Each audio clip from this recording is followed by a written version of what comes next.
So let's say you found a skeleton. How would you tell it's a dinosaur? You personally, how would you decide? Well, interesting question. I don't know. I'd have to do some research on that.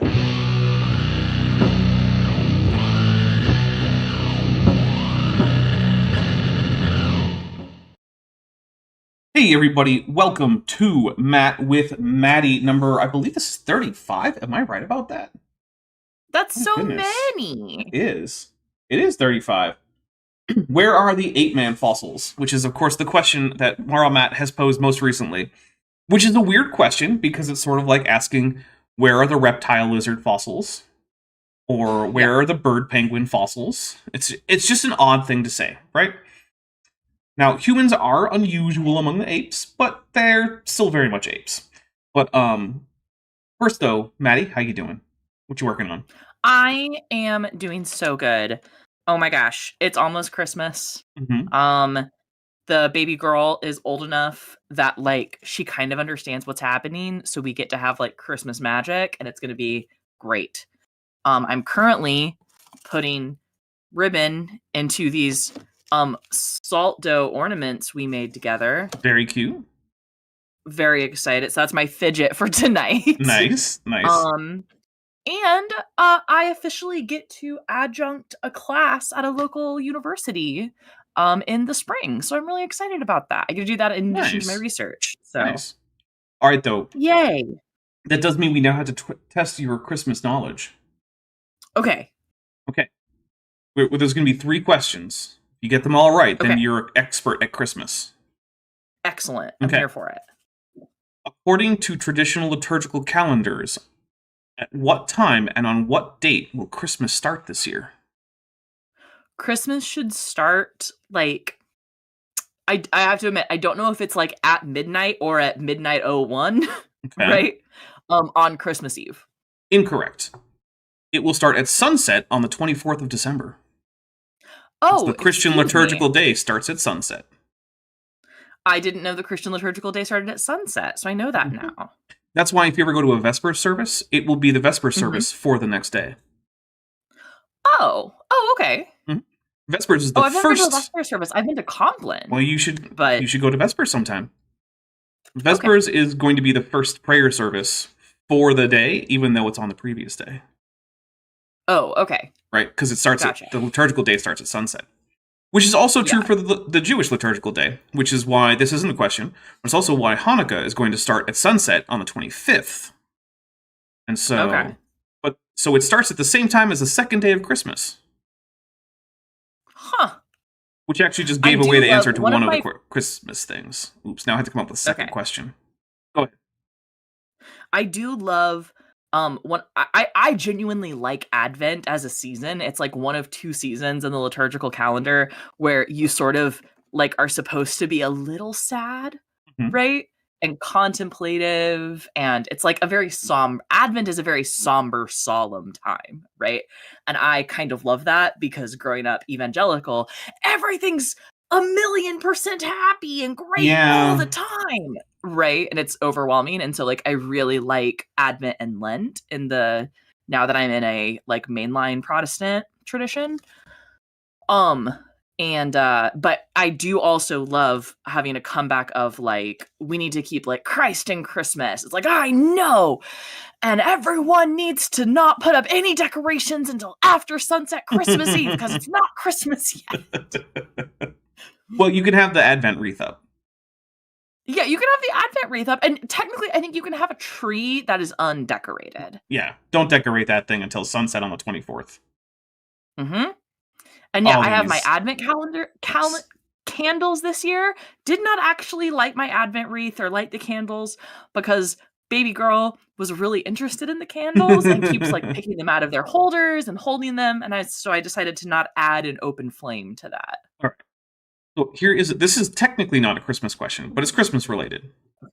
Okay. What were the actual gifts that St. Nicholas gave that got him the reputation for gift giving, according to the legends about St. Nicholas? I think, like, I thought it was a dowry, right? There were this family with poor daughter. They were a poor family with daughters, and he like covered their dowry so they could get married. Correct.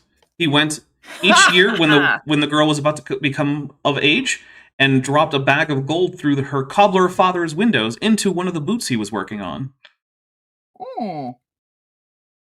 Yep. Haha. All right. On what day will Christmas start for Eastern Christians following the old calendar? Oh, that I don't know. Yeah, I don't know that one. I know it's a different day. I want to say January 6th, but I think it might move. You got it right. It'll start on the 6th. Does it always start on the 6th?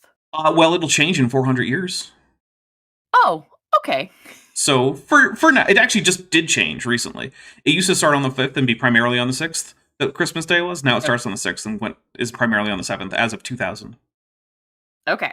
The question I thought you were going to ask was, when does Christmas end? No, see, because I already gave away that the 12 days of Christmas start on Christmas Day and then keep going, which was going to be another question, but yeah. Okay, but like, what is the holiday? Like, what is the name of the day that Christmas ends on? Because we know there's 12 days of Christmas, but what causes it to end?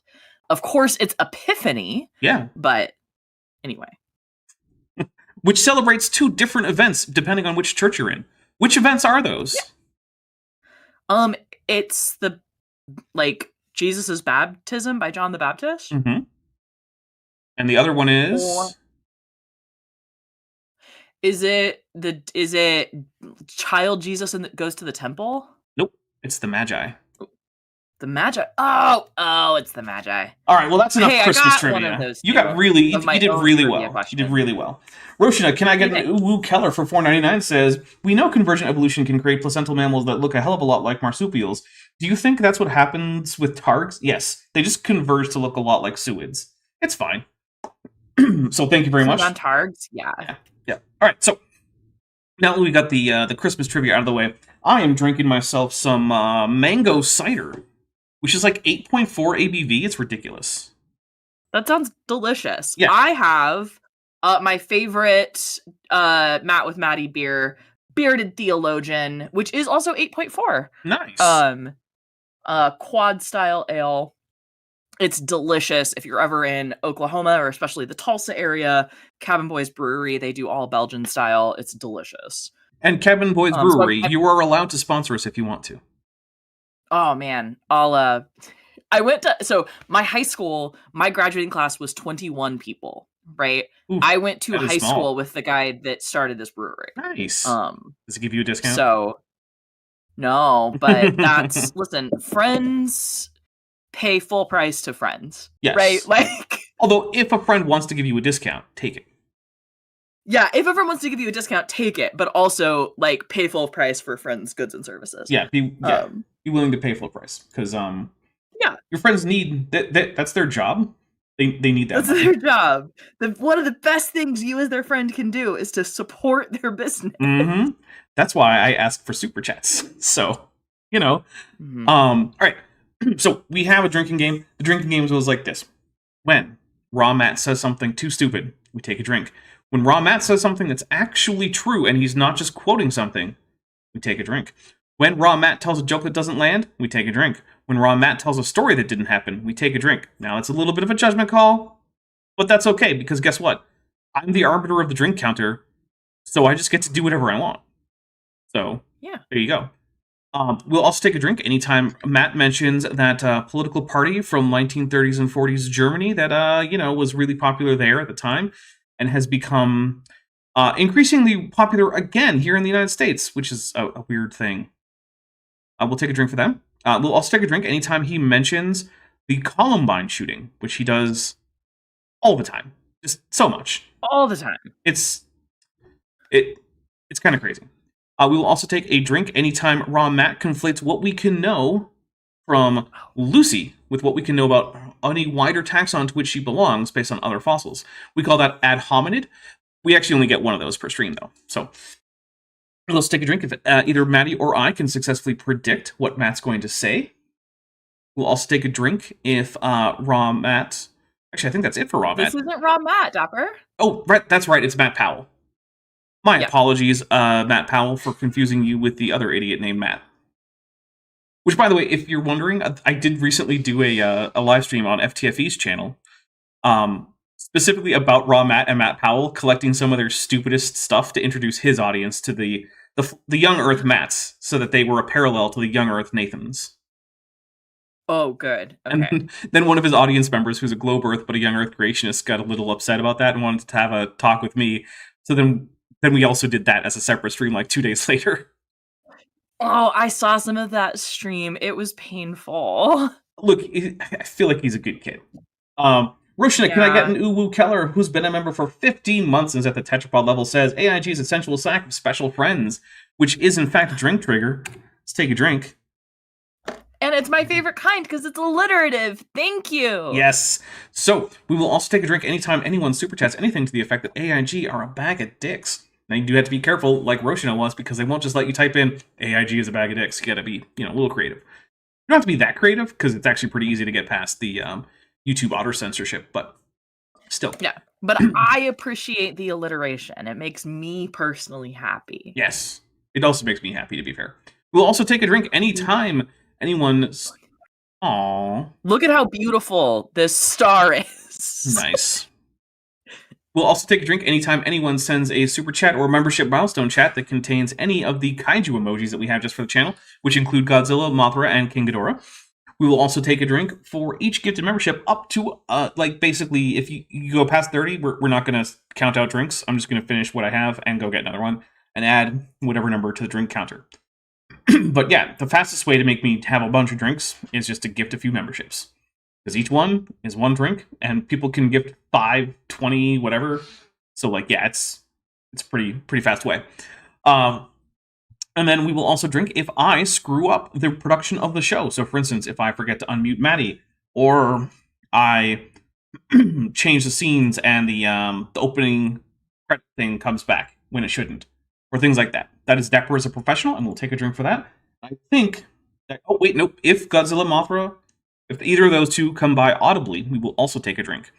Now, at the request of another co-host, Maddie, I have significantly increased the level of noise cancellation that I am using here on Discord, which means you probably won't be able to hear it, so you'll just have to take my word for it. Ah, okay. So, Chat, that's right. Don't let him trick me. Right. We're blaming Vishanti for this one. Much to her chagrin. And also, I want to say a special thank you. You guys, this is public information because it was in the fundraiser. Vishanti was laid off earlier this year. Her grandmother died earlier this year. She has been trying to find another job, doing something similar, which was assisting people on their... basically, especially people who had recently immigrated to the United States and were trying to navigate various government programs or to sort of help them get set up. And that job meant a lot to her. But they had to lay her off earlier this year, and she's looking for something similar. And she has been really struggling this past year, and so she got down to, the last dregs of the bank account. And so she came and asked us to step up. And we got $2,500 for her in under 3 days. So I want to say thank you to everyone who donated. I want to say thank you to everyone who shared it. If you did anything to help promote that, that is a really big deal. Because, Vishanti she's a big part of this channel. She's my most frequent co-host. And I think that, I think you guys you seem to like her. You spam her emoji. Yes, let's get some Vishantis in the chat. So I want to say a huge thank you to everyone who helped with that, including also a special thank you to Satan from Satan's Guide to the Bible, who made sure to comment on my post about that and also donate. So guys, go check out Satan's Guide to the Bible. It's a really fun video, but do it after this video and maybe after Power Rangers later on today. So, all right, with all of that out of the way, I can no longer keep delaying the commencement of Matt Powell. So unfortunately, Maddie, I'm sorry, but here comes Matt Powell. Let's return to talking doctrine. Great. Oh, wait, we do have a few things to read here. We got 2 super chats and a milestone chat, so I do have other things to say. All right. My Unfinished Journey for $6.66 says, Hail Nero, hail Daps and Maddie, and hail Blue Sky. Maddie, come to the blue side. Yeah, Maddie, where's your Blue Sky I'm account? on Blue Sky. I just I'm a chronic lurker. Okay. Liz D, who's been a But member... I am on Blue Sky. Nice. Liz D, who's been a member for 11 months, says, Guy says to his wife, am I the only one you've slept with? Wife says, yes. Guy says, that's great. Wife says, yeah, everyone else was at least a 7. Nice.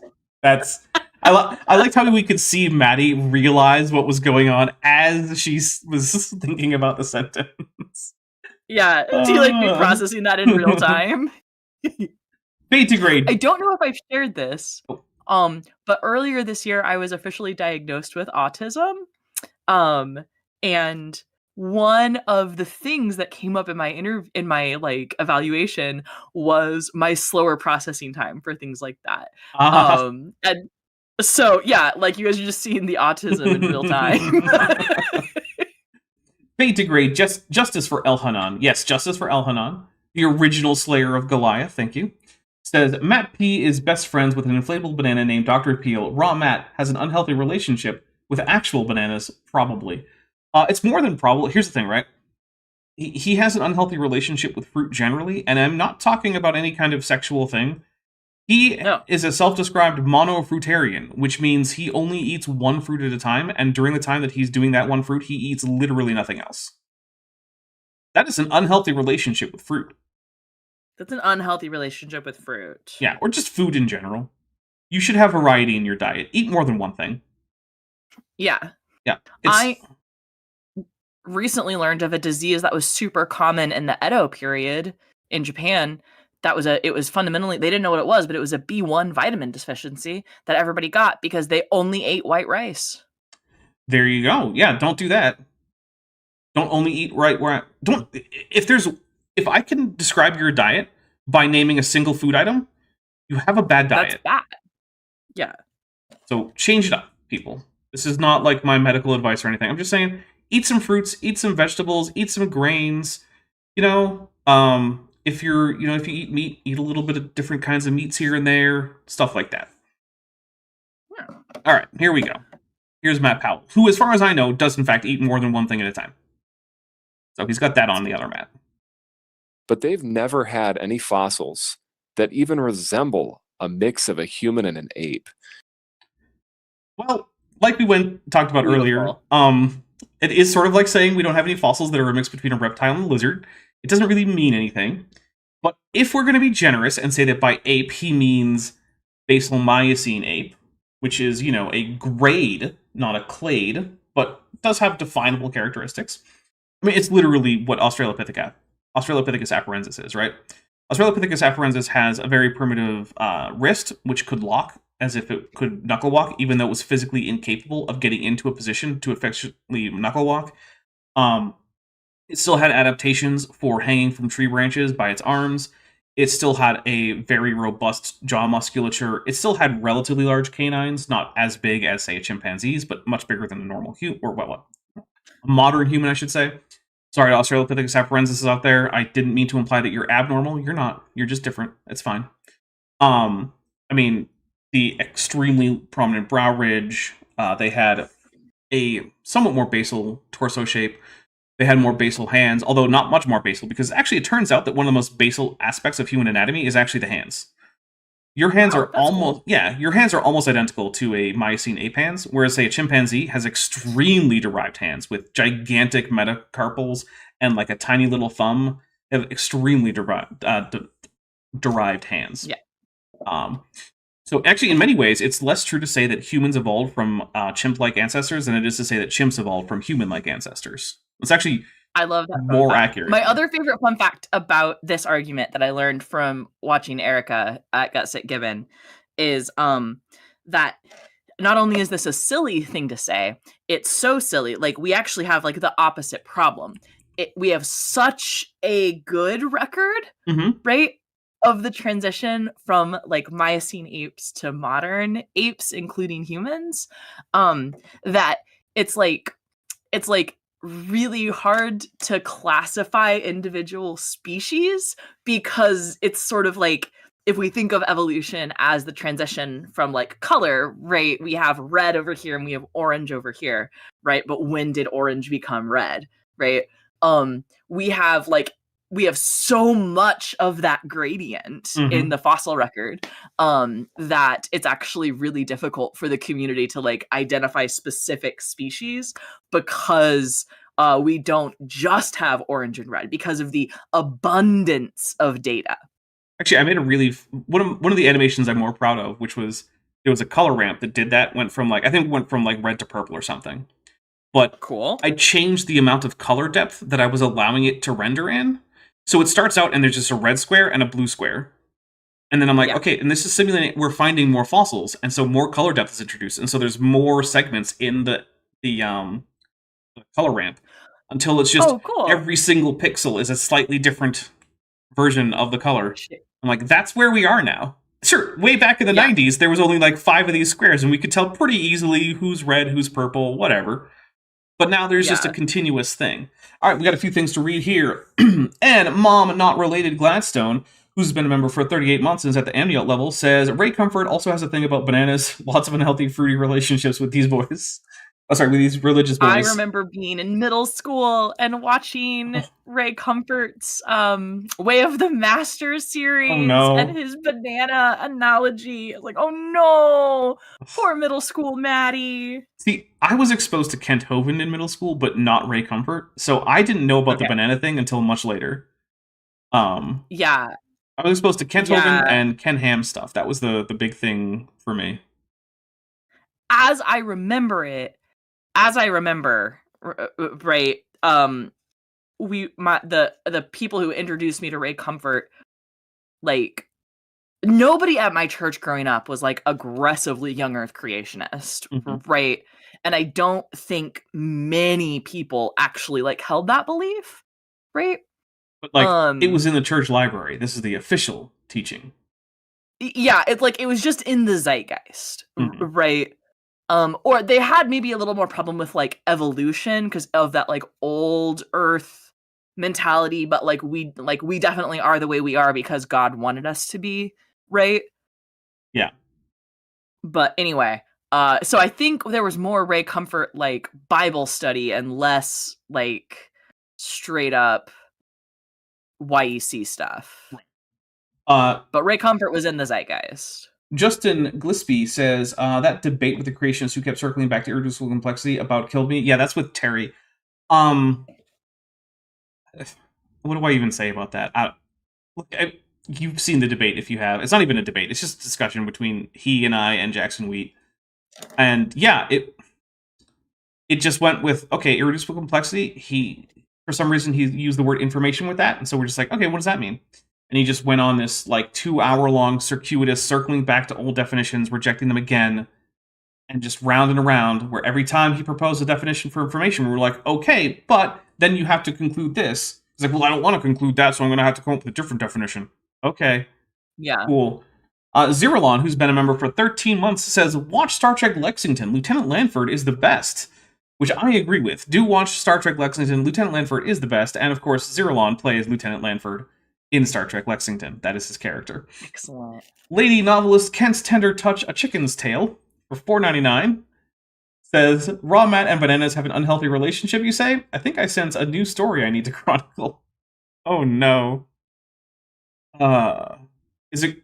Do we have a Tingleverse-esque YEC erotica writer in the chat? Can we get TJ Kirk into the mix?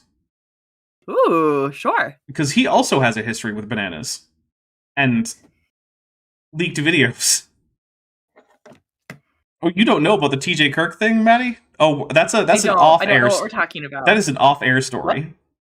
What? Oh, okay. We'll talk about it off-air. That is an off-air story. Okay. Here we go. Hey, we've gotten 1 second into this video. Barely even that.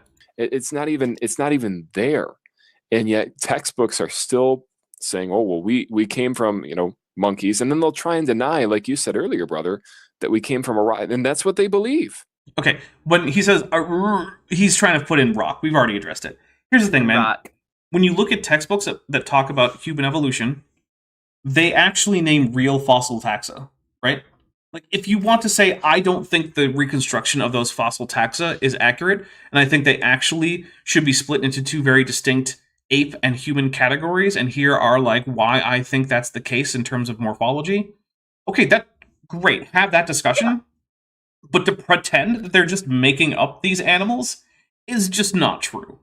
Even if you want to say... I also would like to propose a different conclusion here for Matt, which is, your argument is that textbooks in schools are out of date.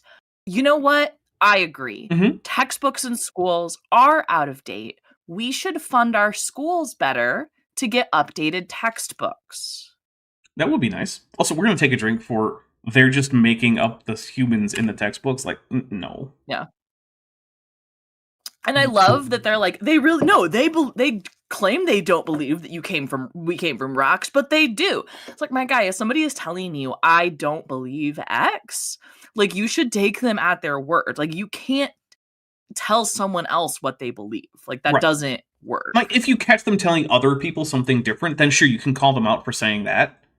Right? Yeah. Like, if someone's like, oh, I would never say that your cookies taste terrible, but then later on you overhear them saying, yeah, Maddie's cookies are just the worst. I can't believe that she actually bakes those cookies and expects us to eat them. Okay, sure. In that case, now I've never had Maddie's baking, so I can't actually say.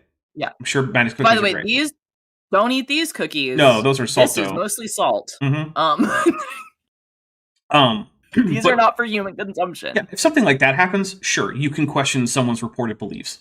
But or for the most part, you can also question, like, you say you believe X, but then I see you do something which seems to be in contradiction of that belief. Yeah, sure. Right? Like, you say you don't believe in gravity, but I see you not jumping off buildings, right? I see you behaving as though gravity sure is real. So, like, can you explain that difference to me? Right? Like, you can do that. That's fair. Fearmonger claims to have already had a bingo. What, sir? Already a bingo? That seems implausible, but I don't know. That's pretty impressive. All right, Here we go. They literally believe that we came from a rock, and I love... No, they literally don't. And everyone who you've ever said this to, who accepts science, has said that that's not what they believe, and no one has ever acted like they believe that. Yeah. It's just a straw man that was made up by creationists to sound ridiculous because it is. That's all it is. Yeah. No, Jillian got a bingo already too. Oh, and Triceratops did too. What bingo game are y'all playing? What sort of? Someone made the bingo too easy today. Yeah. What's on that shirt? How it says, beware of these vain babblings and oppositions. Oh, that's the host's shirt. We saw it last time. The host shirt, science falsely so-called, blah, blah, blah. Yeah, and then we checked the Greek, and we found out that a much better translation would be knowledge, because it turns out that this is not 1611, and words have changed meaning here and there. It's not 1611? No, man. It is in fact 2024. Whoa. Yeah. Or if you prefer, MMXXIV. Of science falsely so called. So the Bible point blank says, look, before the end comes, you're going to run into these people that will have this science falsely so called. No, it doesn't say that, Matt. That's literally not what it says, because that's not what the word science means in the King James, which is why it's not translated that way in basically any translation from the 20th century. And actually, something that's driving me nuts about this with Matt here is that he does this with any verse he quotes, but he never quotes more than like a few words, like at most of one sentence, and gives like no context. Because like the context of that verse is not one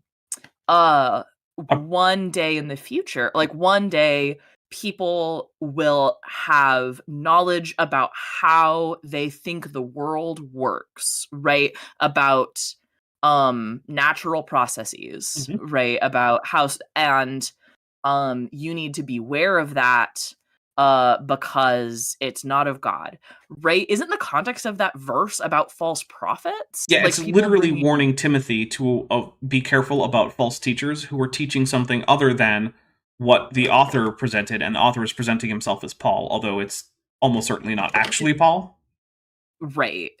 So, But You know- yeah, so this is literally not talking about technological development, right? Or our understanding of natural processes Mhm. will challenge your faith one day. It's literally I don't know what these false teachers were like saying. the but next let's bit is say, hold you know, fast it was, to the tradition that was delivered to you. yeah, so that's let's just throw in some of the oldest creeds of the Christian faith, right?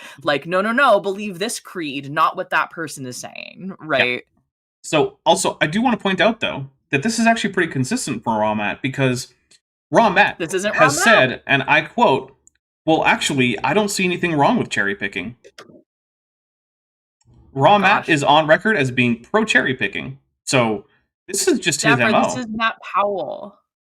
Sorry, I meant Matt Powell that whole time. This is the guy Okay. I'm thinking of. This is the guy you're thinking of. Look, You just keep saying Raw Matt. The Matts instead, just on accident. blur together, and also I was scripting a video that had Raw Matt in it earlier today, so that's just the Matt that's in the forefront of my brain. Yeah. Yeah. So as a heads up, that video is probably not going to be up for early access for very long. My plan is to release it by either the end of this week or the beginning of next week. Release it publicly. So if it spends any time in early access, that'll be a bonus. So sorry about that, everybody. But there's I want it to be relatively timely. We'll just have And to it's make do with our 6 months of content. Well, a new video was just recently uploaded. I'm hoping to have it out for early access by early tomorrow morning. Okay.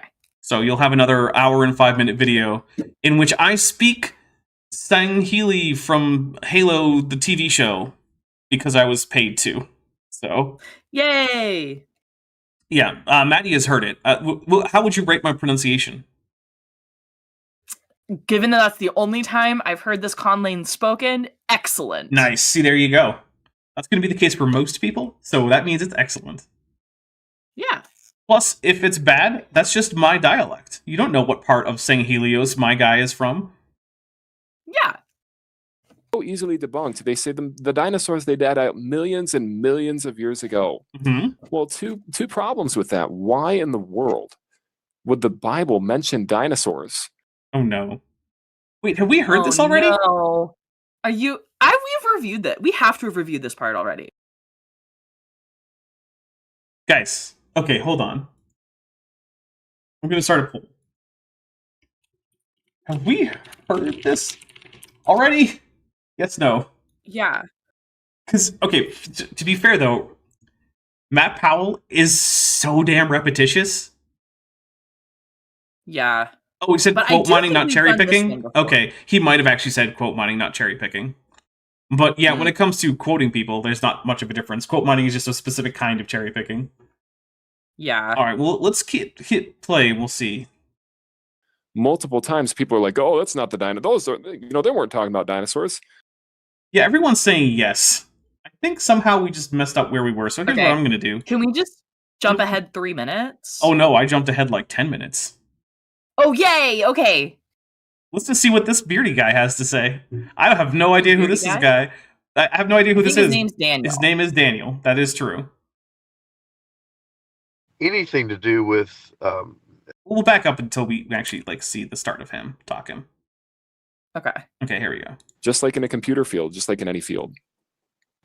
Roshina, can I get an Uwu Keller for $9.99? Says, if you see a train wreck, Matt Powell and Donnie Deals are going to live stream on. Right, if you want to see a train wreck, I'm going to get this right. Matt Powell and Donnie Deals are going to do a live stream on December 27th on Standing for Truth. The confidence stupidity will be so thick. What is that going to be about? Because What? Yeah. that 'Cause- wow. Oh, I'm gonna be at my parents', but if I can break away, I would love to watch a train wreck. Oh, that reminds me. So you know how Christmas starts at sunset on the 24th? Uh-huh. Well, that is also the last Tuesday of the month. And we are going to be doing a special Christmas episode of Kent with the Vent. Oh, amazing. Yeah, so if you feel like that's what you want to do on your Christmas, your first few hours of Christmas, feel free to come hang out.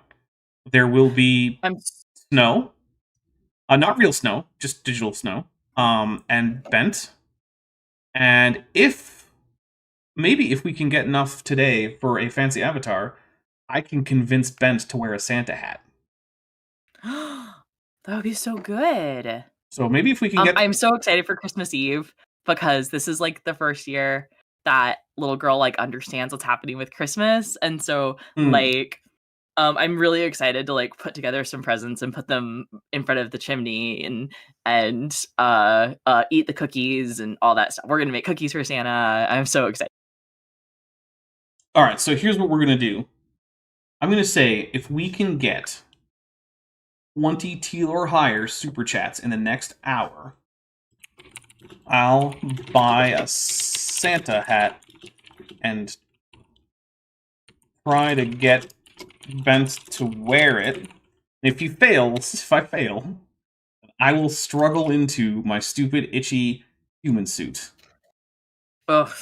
And I will wear it. Amazing. Yeah. Can I propose another alternative? I mean, the challenge is already up, but sure. Well, could you add a hat to your avatar / real self? I mean, yeah, but I feel like it might be more fun for people if they make me squeeze into my stupid human suit. That is fair. I do enjoy making you squeeze into your stupid human suit. Yeah, I think I have to trim its beard or something. It's getting a little out of control. All right, here we go. Yeah, one point that I like to bring out too. I don't know if you discussed it while I was off or not, but I like Ken Ham's approach. Oh, anytime anyone says I like Ken Ham's approach, that's a good reason for a drink. Oof, yeah, I need a drink. We haven't had enough drink triggers. Unwelcome Nuance says put a hat on Carmen. Carmen will not sit still to be on camera, but that does sound adorable. She would hate it so much. Carmen's one of the dogs. I surmised. Yeah, she would hate it so much. She would not stand. To dealing with this idea of the evolution as being historical science and not actual testable, observable, and repeatable. Okay, let's take a drink. Oh my god, says the man that I guarantee you, like, got a C in high school chemistry if he passed. Casual Sleeping Dragon says, is the human suit the size of a human or a Ceratosaurus? It's a human suit, but it uses Rassicorical-Fallopatorian technology so that I can squeeze into it. Jake, insert clever dapper inside joke here. Nelson for $5 says, human suit and Santa hat? Yes, that would be the idea. Would that be, I can't talk. Is that I would be in a Santa hat and a human suit at the same time. Yep. I might have to order a Santa hat for delivery, like ASAP, but I'll do it. I will do it for you guys. All right. So here's the thing with historical science, right? You can make predictions. There is no difference? Yeah, there really is no difference. There's a conceptual difference that you can draw that, you can say historical science is doing science about events that happened in the past. But here's the thing. One of the very basic aspects of science is that the principles under which the universe operates are time invariant, right? That the reason I can make predictions about the future is that that's how things have operated in the past, right? Because if you think about it, all experiments are immediately in the past the minute they conclude, which means to draw information from them, you have to trust the past operates the way that the present does, and that the future will operate the way the past did. So, for instance, even something as simple as, like, how long will it take for a 1 kilogram lead ball to fall from a height of 1 meter? You run that experiment, right? You do it, drop that ball 50 times, 100 times, 1,000 times, whatever. Time it each time. How long will it take for that ball to drop the next time? Exact same amount. But here, importantly, if someone asks you, okay, if someone had done this experiment 50 years ago, what time would they have gotten? The answer is the same. You give the same answer, because that's how science works. And if someone says, what if they did it 100,000 years ago? It's the same answer. What if they did it a Yeah. million years ago? It's the same answer. Because that's the whole point of science. So if you can make predictions about the future, you can also make predictions about what must have happened in the past. And you can also predict future data from the past that you will get. So for instance, you can say, if I said, okay, well, Maddie, I have a report that Dr. Such and Such did this lead ball experiment in the year 1732, and his conclusions are kept in the Vatican Library, and I just happen to have my Vatican Library card and tickets to Rome. What do you think his results are going to be? They're going to be the same. They're going to be the same. Exactly. Yeah. And that's a prediction. And then when we go and check, turns out, yeah, they're the same. So this whole like historical science thing, I can't say it's not a difference. There is a difference, but there's no meaningful, relevant difference. Right. And the only people who it's a distinction without a difference, right? Like the only people who make that distinction are young earth creationists, right? Let's be clear. This is not something that the scientific community views as significant, right? And the other thing that really drives me nuts is when they say it's like, oh, real science is testable, observable, repeatable, whatever.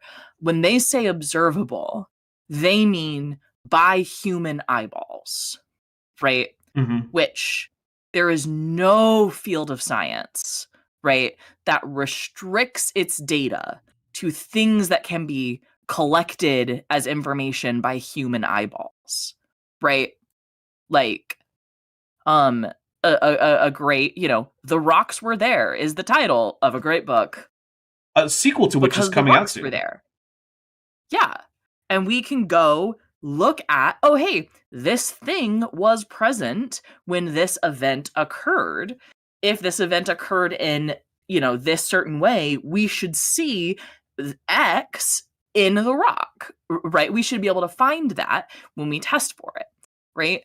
And so, that's how we're able to reconstruct the past magnetic fields of the earth, right? So there is in young earth creationism this strange need for concurrent human eyeballs to be on an event, or else there's absolutely no way we could possibly know what happened, right? Which is incredibly restrictive. Yeah. Oh, okay, so we got a few things. Let's see. Roshna, can I get an Uwu Keller for $1.99? Says, what do you do about the gas exchange in the suit?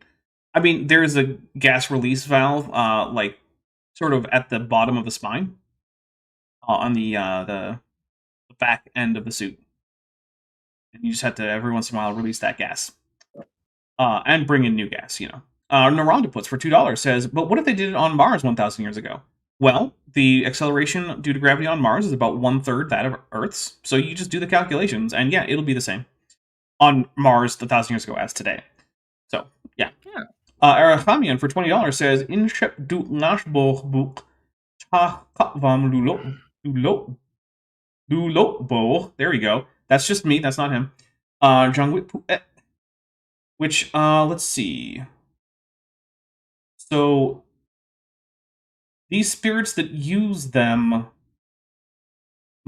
I think answers who use Genesis. I mean, I know what you're getting for, right? Because Inshep du Nashboch is a bag which contains penises, so we'll take a drink. What language is that, Dapper? That is Klingon. Yeah. Brilliant. Yes. So that is not how I would translate answers in Genesis. In fact, I wouldn't translate it because it's a proper noun, but that is because you've got my enemies use this spirit. They are my enemies who use the spirit, is what I'm getting, and that doesn't sound right. So I do appreciate the attempt though, and you certainly have gone more in depth into the grammar than most people who try. So I do appreciate that. Joshua Geese for $5 says, for the hat, with a party emoji and a snowman emoji. Yes, for the hat. Brilliant. We still have, we've got 3, so we've got 17 to go. We want to have that hat. Because evolution, the idea comes from, is basically philosophy, really. No, not really. No. That's like saying that atomic theory comes from philosophy, because like Anaximander or whomever was like, oh, but what if there's the smallest divisible thing that substances can be divided into? Okay, but that's not where atomic theory came from. It came from Right. experiment and evidence and like hard work from scientists. And the fact that some guy got it kinda right a few thousand years ago is impressive. Yeah. And sure, maybe that inspired some scientists, but that's not why we have atomic theory today. Right. And it certainly gives you none of the details of atomic theory, Right. which is the work of science. Right. Right. Yeah. Going with like Greek atomic theory is going to give you like, okay, so like there's the smallest thing that can be called this substance. But like, okay, how does it interact with other substances? How do I get it to do things? You know, how many are there in any given volume or mass of this substance that is in bulk, right? Like, none of this does it give you. It doesn't help with any of that. Right. Also, the Greeks thought that the difference between different atoms was their shape, and that they were all various polyhedra.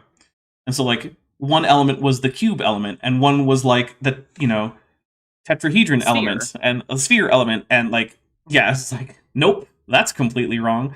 That's not how it works at all. I mean, good effort, though. Yeah. You recognize that there had to be differences, and so you're like, maybe shape is the difference. Shapes have different properties. Yeah. For a wild guess, it's not bad. Roshina, can I get for a wild guess? Yeah.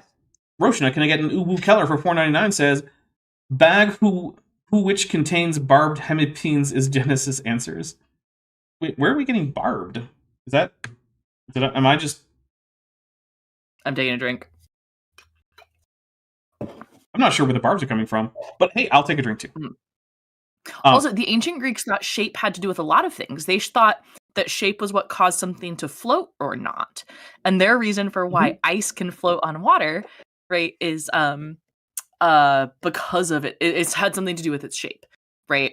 But like, to be honest, like that kind of got them somewhere, right? For like shipbuilding. Boats do float primarily because of their shape, not because of their density. Right. And so, I've been on a gigantic steel boat, and it floated just fine, even though steel generally sinks. So, like, it seems silly, but like, it's not rooted in nothing, right? And if you, anyway. So, Roshi, were you trying to translate the Klingon? Because if so, then I am curious as to where the barbs came from. If it was independent of the Klingon, then I like it because it's referencing reptilian, specifically lizard intromittent organs, which not all reptiles have hemipenes, by the way. Like the Tuatara, doesn't have them. There's a lizard thing.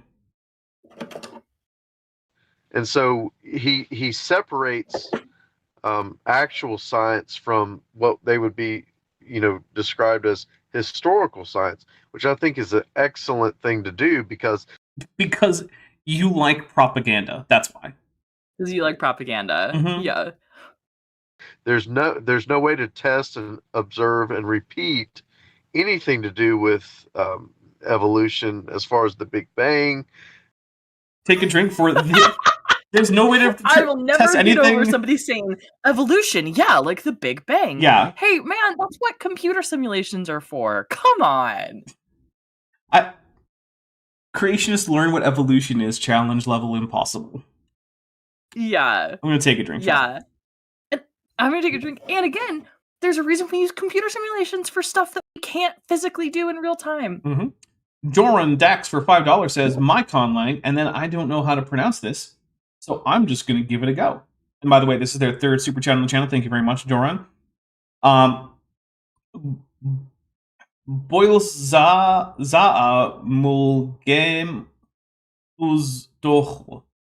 And then there's an AIG as a bag of dicks emoji. We'll take a drink, and I have no idea how I did on that, so I hope I did well. And hey, we're quarter of the way there to getting a Santa hat show. Santa baby. I'm gonna have to turn the heat off like the entire day just to make it cool enough for that hat to be comfortable. Excellent. It's supposed to be like 81 high tomorrow. It's too hot. What? Yeah, it's too much. It's 70 here. Ooh. It got up to 70 today. Ugh. Oh, speaking of Dax, there was a Dax in the most recent episode of Star Trek. I'm not caught up on Lower Decks. You I better need to see Dax. catch up because there was a lot of little cameos in the most recent episode. How do you feel about T'Pol? Yeah. Okay. Teenage Maddie hated T'Pol. Adult Maddie relates to her intensely. Josh McGee's for $5 says, given this line of quote reasoning, what did the Big Bang fall from? With the crying face emoji. Excellent question. It evolved from the Little Bang, obviously. Excellent. The Little Bang that came first, and it had to evolve to get bigger and better and stronger and faster. That's a Kent line right there. And macro evolution. Yep, that's part of evolution. You got that one right. We'll take a drink for getting things right. Good job, buddy. Good job. That's kind of like sometimes when I'm grading, and you're like, oh man, what can I give you points for any of this? You know what? You spelled your own name correctly. Good job. Have a point. Right? Like it really is. Oh. Yeah. Students think graders are like so mean, and usually I'm like trying to find something coherent in their answer. Yeah. And the futile attempts of trying to, Did he say fetal when he meant futile? Well, I heard futile, but I heard futile as in like a futile. You know what? I'm just going to chalk it up to the Google Meets call and it being not super high quality. Plus, you know, I'm enough of a descriptivist to say, you know what? If that's how people pronounce it, then that's the right way to pronounce it. Yeah, that's fair. Roshina, can I get a new Woo Keller for $4.99? Says barbed hemipenes is just a fun way it's fun to say, and YouTube doesn't censor it. Also, I feel bad for female cats. Thank you. And look, they seek it out. In fact, they usually seek out multiple partners for that, so don't feel too bad. They could just not. They choose to. So, yeah. In fact, actually, kitten litters often have more than one father. Really? Mm-hmm. That's wild. Yeah, the female cat will mate with more than one male, and each of them will father only a portion of the kittens. Okay. Yeah. In fact, you can actually, if you know enough about like which traits are recessive and dominant, you can actually look at a litter of kittens and tell automatically that, oh hey, these couldn't all have been from the same father. So, Listen, respect on those mama kittens being like, listen, I'm gonna like spread my genes. In my brain, but I'm not doing this pregnancy thing that many times. Yeah, we're just gonna pop out 12 in a go. That'll be good. Yeah, it was just one and done. Yeah. Although most cats actually have more than one litter. Listen, I know. I'm just saying.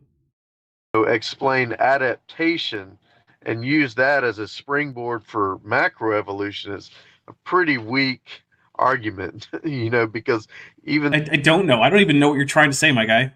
Within I don't know what you're trying to say. The same species of variations, you're not having a bird turning into something else. Correct. You're not going to have a bird within a species turn into something that isn't a bird or even a different bird. It's just going to give birth, it's going to lay eggs that hatch into very similar birds.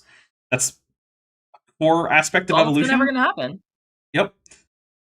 It's just like no one is ever going to give birth to a baby where the parents spoke perfectly good classical Latin and now the baby is going to speak French. That's just not how it works. Not how it works. Mm-mm. Things change slowly, gradually. From one generation to the next, you generally can't tell the difference. There are exceptions, but yeah. Now listen.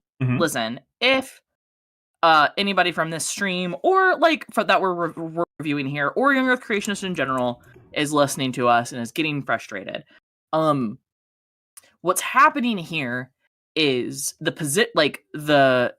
scientific description of evolution is being incredibly poorly presented, right? Everybody on this call that we're reviewing is demonstrating that they have a they have honestly no level of knowledge, right? Like if they wrote this down on their test, this would be like, I would give you a point for writing down your name, right? So nothing that they're saying about evolution matches with what like secular scientists, right? And scientists say evolution is. So if you're a younger creationist and you're mad at what we're saying, right? I just implore you to understand the thing you're arguing against. Yeah. Right? If you can't understand what evolution is, and then that's not a drinking stream. Yeah. Right? If there's some kind that's a discussion. That's worth time. If there's a scientific or philosophical or ideological position you oppose, and you cannot describe it in a way that someone who holds that position would accept as their position, you are not currently equipped to critique that position. Correct. Jake insert clever dapper inside joke here Nelson for $5 says, I live in the southern part of the northern Midwest, which is a lot for me to process, and I'm not entirely sure what that means, but I kind of get it. So Kansas? No, sorry, southern part. So Idaho? Maybe? I don't know. Continue. Yeah. I miss Arizona. Arizona is nice, and I do like living here overall. There are definitely downsides, as there are to all places. But I'm certainly, I enjoy it more than I enjoyed Massachusetts, which is the most recent place that I lived that wasn't Arizona. I've told the story before, but the day I decided I had to move somewhere else was when I was driving to work in, I think, like, April. And there was snow, it was snowing. And it was going to turn into a blizzard. And the government was going to okay, we're going to shut down the roads except for essential personnel. Which was me. Aww. So I started screaming at the sky. I just started screaming for it to stop, and I realized, okay, I'm screaming at the sky. I'm literally the old man yelling at clouds. It's time to make a change. I need to live someplace where this isn't going to happen. So then I moved to Arizona. So I mean, it does. It's a huge leap of faith, really, to have to take just drink what they claim. Yeah. Any follow-up? Oh, there it is. And it's amazing. Amen to that. He said nothing. He said nothing. There wasn't an argument. He just poorly defined evolution and then said basically, nah. That was it. I like Ken Ham. Evolution, Big Bang, meh. Yeah, like, Matt, do you ever even stop to think what you're saying amen to? Because amen is supposed to mean, like, yes, let it be the way that you have said. It's the idea behind amen. What does that mean in the context of what he just said, Matt? What could you possibly think that means? Jake insert clever tapper inside joke here Nelson for $5 says halfway-ish between Indianapolis and Chicago. Okay. All right. Here we go. If you don't mind, maybe we'll talk a little bit about variations. Sure, Matt, go for it. If you guys want to change the subject, that's fine too. But... No, yeah. Well, they say that the variations are unlimited, right? Well, if it can go, if it can go to. I mean, it depends on what you mean by unlimited. The genome can change to any given extent. There's no particular barrier on how much the genome can change given enough time. But can I make a prediction of where Matt's going with this? Mm-hmm. I think he's going to take the Kent Hovind-ism and say, you'll never get a dog the size of Texas. Yeah, I agree. So that's my prediction, and then I'll go ahead and counter it. Correct, but the limitation on that is not genetics. The limitation on that is gravity and food availability, right? There's nothing that says if I was going to be an evil scientist, right? There's nothing that says I couldn't genetically manipulate the genes to create a dog as big as Texas, right? There's nothing that limits me there, but I would have to have that dog in an environment where that was possible and it wouldn't immediately die under its own weight. Which there probably just isn't one. Yeah, that probably doesn't. Listen, even in orbit, the planet somewhere exists. I'm not sure, because even in orbit, where it's in microgravity, it's going to take, you can't diffuse oxygen that fast through that much tissue.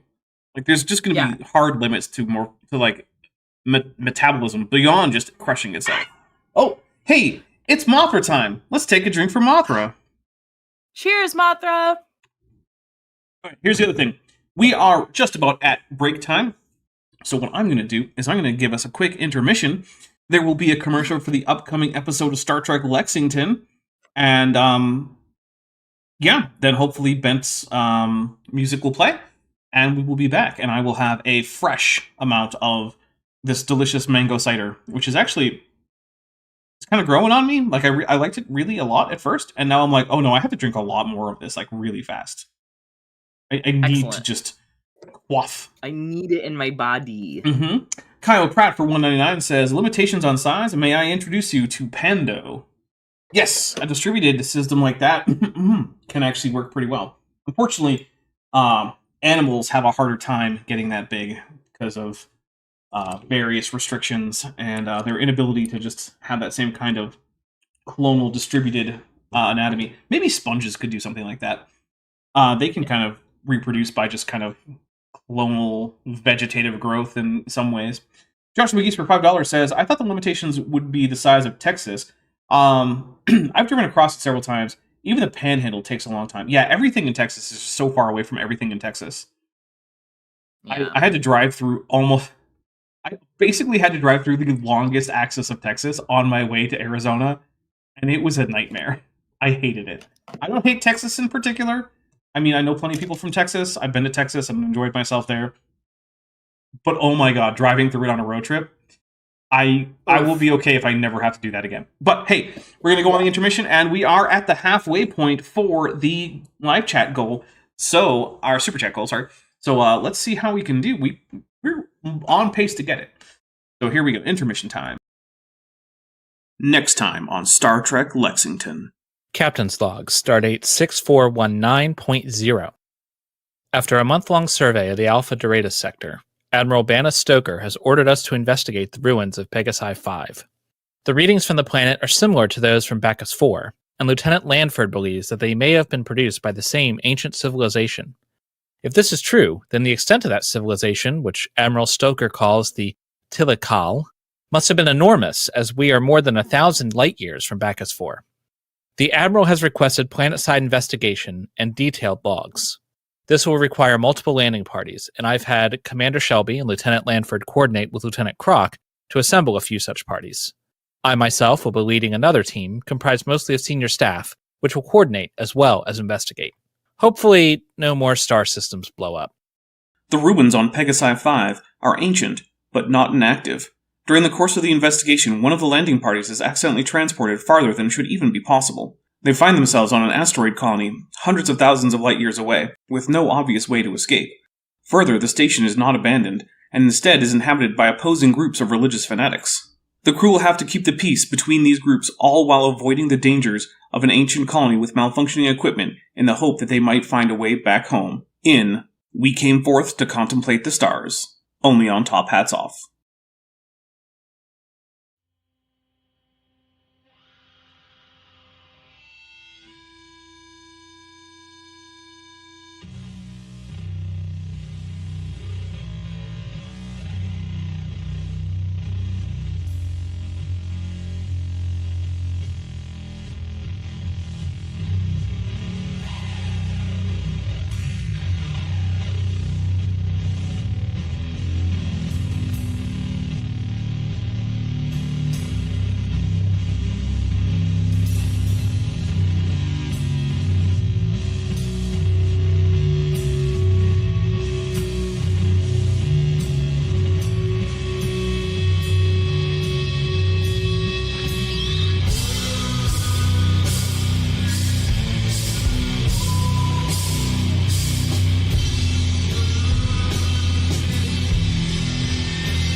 Okay, we are back. Welcome back, everyone. First, I want to say, let's see, did we get anything? Nope, no super chats during the stream, or sorry, during the intermission. So, what I want to say is, guys, I really appreciate all your support. You know, there's a reason that I can do this and work on channel stuff like 8 to 12 hours a day.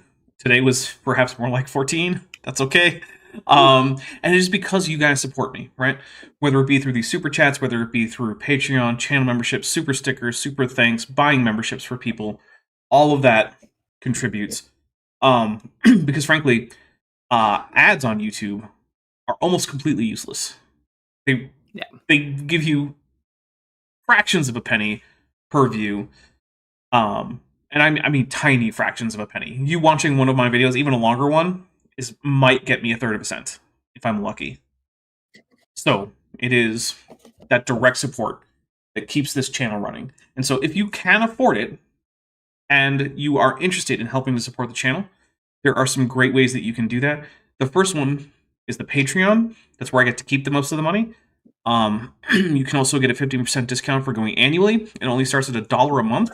So if you want a year subscription to Patreon, it can cost you just over $10. And you're going to get early access to all my videos that are scripted, with perhaps 1 or 2 exceptions, like this new one I'm working on. It might not go up for very long, but like there's like 6 months worth of videos. It's just right there. You get access to my Discord server that's just for supporters, where we've been giving each other, we share memes, emotional support, just hanging out. Sometimes we watch TV shows or movies are on there. Also recently, people who are in the community who have access to that, who have been hit by various financial tough times, we've been saying like, hey, look, here's a place if you want to help each other out with that, so we can kind of pull together and help each other. That's been something that we've been doing a little bit more of. So if that's something that interests you, there you go. Of course, if you can't afford to get in there but you still want to be in there, well, you could always try to hope that someone gives you a membership, because there's a lot of people in there who are gifted memberships. So if you want to spread that love and you can afford that, that's another great way to help out. And if you do in fact join or get a membership, you get access to the same early access.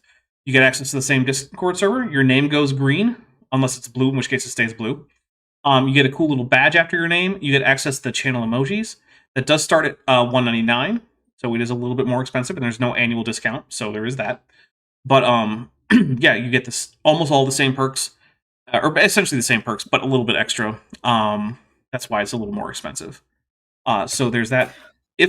Also, Patreon gift subs is a thing these days. Oh, is it? Yeah. Now I know.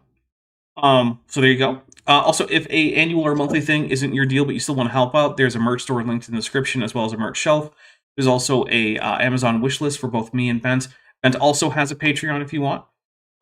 So yeah, it's all appreciated. All helps a lot. Because remember, this channel is a big part of how Bent pays the mortgage. So, just putting that out there. But with that, let us get back into this. And Arachamian has just gifted 5 Dapper Dinosaur memberships. Speaking of gifted memberships, thank you very much. What a great way to start. Let us take 5 drinks. And I don't know why I'm avoiding contractions. Maybe I'm dated today. 1, 2, 3, 4, and 5. That is mango-y. That sounds so good. Well, it's I had a what's the brand? It says Excelsior Imperialis. I think that is the name of the brand.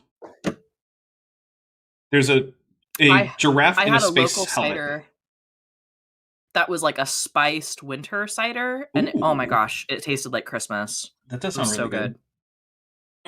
Here we go. 2 feet and go 1,000,000 miles. Well, let's slow down a little bit, and let's talk about the variations. Matt, I'm probably not going to slow you down though, because like you already speak at a rate that I would love to speed you up. Yeah.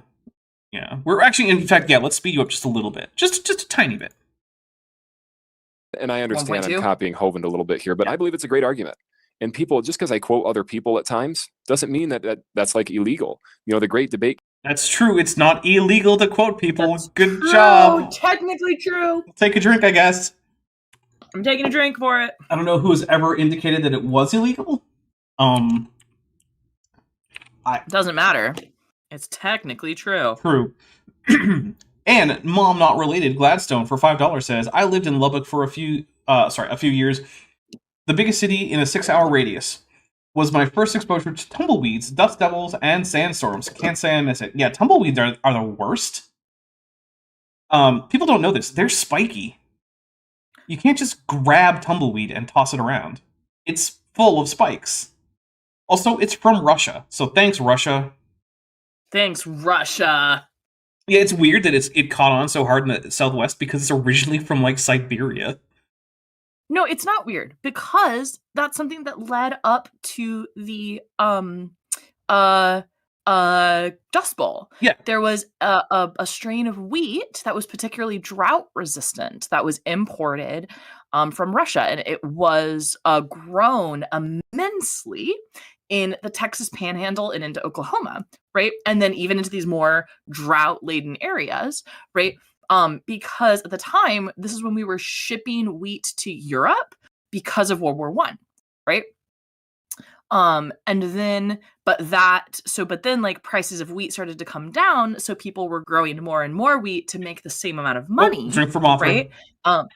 And so they needed the special thing, and so they just stripped the topsoil because that land is not like, that's not where you want to grow wheat, right? That's like big grasses grazing land.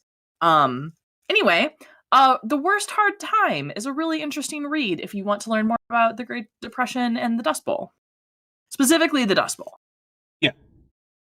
And so I was being overly specific when I said Siberia. I was trying to emotionally overemphasize the degree to which it is a foreign plant to the United States.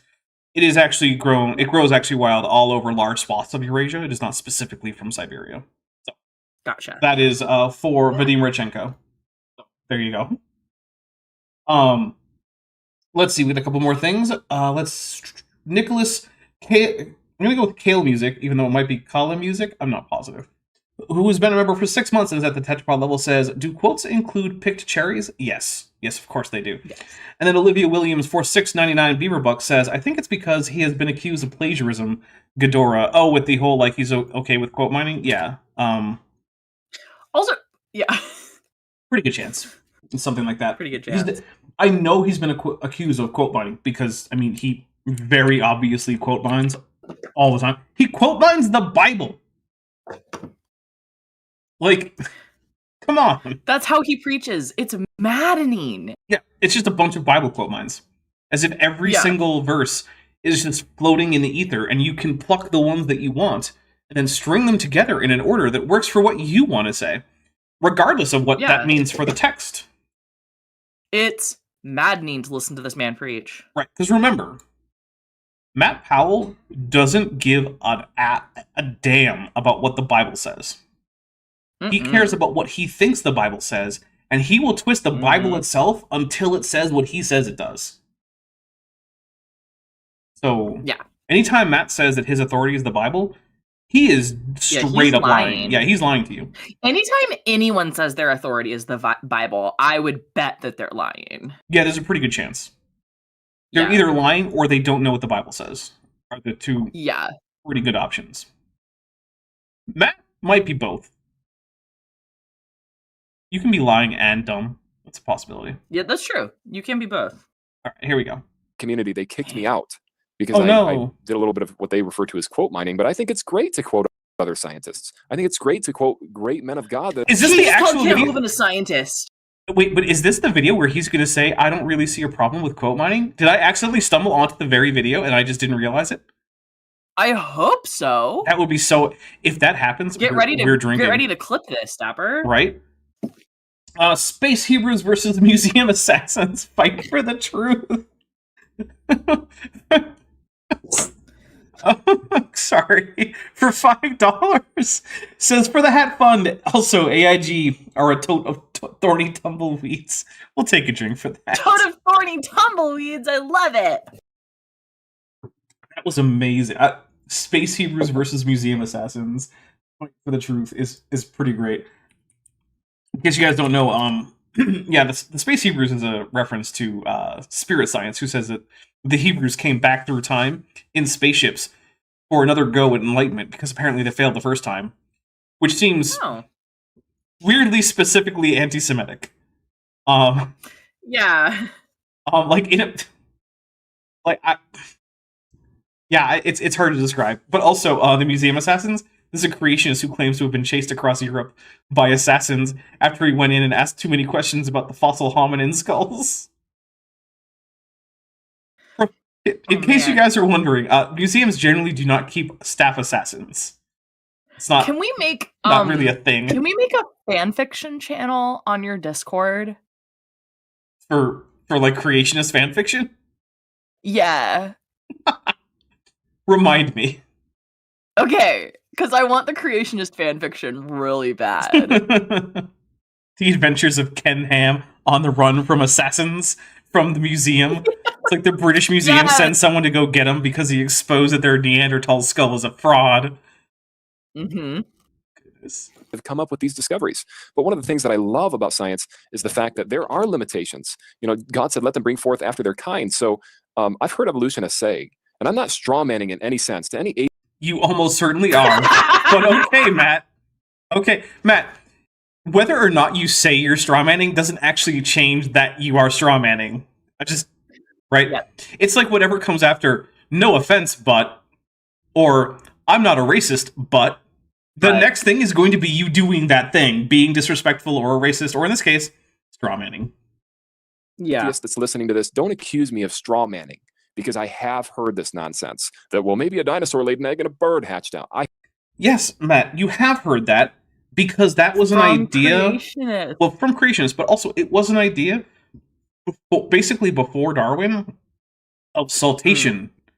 An idea that is universally rejected by the scientific community. So if you say, I've heard this, but the context is, this is a current thing workers in evolutionary biology still take seriously, then you are strawmanning, because no, they don't. So the only reason you're saying, I've heard Yeah. this, is as an attempt to do some kind of like reductio ad absurdum attack against evolution, except that when you do it that way, you are strawmanning. Goop23 for $5 says, it's not illegal to quote someone, person who is about to end up in an H-Bomber Guy video. Oh man, that H-Bomber Guy video on plagiarism sure was a doozy. Like, ooh. No, I haven't seen it, so I'm not in on the joke. Well, first of all, it's like 3 hours, so like set aside some time. Okay. It's a really long video. I'm not actually sure exactly how long it is, but it's a long one. Like, you might want to make yourself a meal or something. Gotcha. But Or fall into a programming hole, and that's my let's just say, background. I think at least a couple YouTube careers were utterly destroyed by that one video. Beautiful. Yeah, including the one that was the most egregious to me was the guy who was giving this long emotional talk about how tragic it is that various LGBTQ authors have been silenced in the history of writing about like various fiction, and how even when their names are acknowledged, we tend to gloss over the their queerness and things like that. Except that the entire thing was plagiarized from someone whose name he was erasing from his script because it wasn't mentioned, that the entire speech was almost word for word some other author's talk. Oh. Yeah. Yeah. Imagine plagiarizing someone complaining about the erasure of queer artists while yourself talking about the erasure of queer artists while erasing a queer artist. Wow. Yeah. That one. Oh boy. That one got me pretty angry, actually. I was like, that is extremely shitty. At so many levels. Got a few more. Liz D for $5 says, evolution kind of does say everything reproduces within its own kind. It's just that all life is one kind, except AIG, who are a bag of Kanto fins. We'll take a drink. Yeah, that is the thing, really, is it's less that evolution says things should change kinds, and more that if you take the idea of kind seriously, right, a clade from which there is no other common descent outside of it, then what evolution is really just saying is there's only one kind. All life is just one kind. Nicholas Kill Music for $5 dues. Did I mess up that those were $1 dues before and I said dollars? No, it was a membership chat, so I didn't see the currency. Good. So yeah, $5 dues. Museums have a secret society of assassins. They have to convince everyone else that their stuff belongs in the London Museum somehow. Well, in that case, it was mostly just soldiers who shot natives and then looted their archaeological sites. That was a lot of it. Yeah, but you could take this in a different, more fun route of these are the Indiana Jones Society who it belongs in a museum. Specifically the London Museum. He was American, though. He was bringing his artifacts back to America. That's true. Including the Ark of the Covenant, which, like, there's absolutely no legal basis for, like, bringing that to the United States of America. At all. No. None. In fact, frankly, if anybody ever finds that shit, don't bring it here. What do you mean finds it? It's in that one church in Aksum in Ethiopia, obviously. You're right. You're right. I forgot it's Yeah. in Ethiopia. Yeah. We all know that that's accurate. Yeah. Look, would the what is it, Oriental Orthodox Church of Ethiopia lie to us? No. I think they might actually. Church is in their name, Dapper. Churches don't lie. It's a rule. Oh, interesting. Okay. I'll Listen, keep that in mind. I want to see if I'm right in my prediction. If Matt ever back All right, to all right, we'll hit quoting play. Kent Hovind. I have heard that. And don't tell me I'm lying, because there are scientists that have said this. Yeah, Matt. In like the 1820s, my dude. Yeah. So look it up online. I don't have all the names of them, but anyways, when we talk about variations within kinds, obviously those variations are limited. Let's say, for example, I had a boat factory. How long? Why are we going to boats, Matt? Boats? Come on, go long- to and dogs. Your job or I my want my job was to prediction search to for come true. defects in the boat. How long would it take?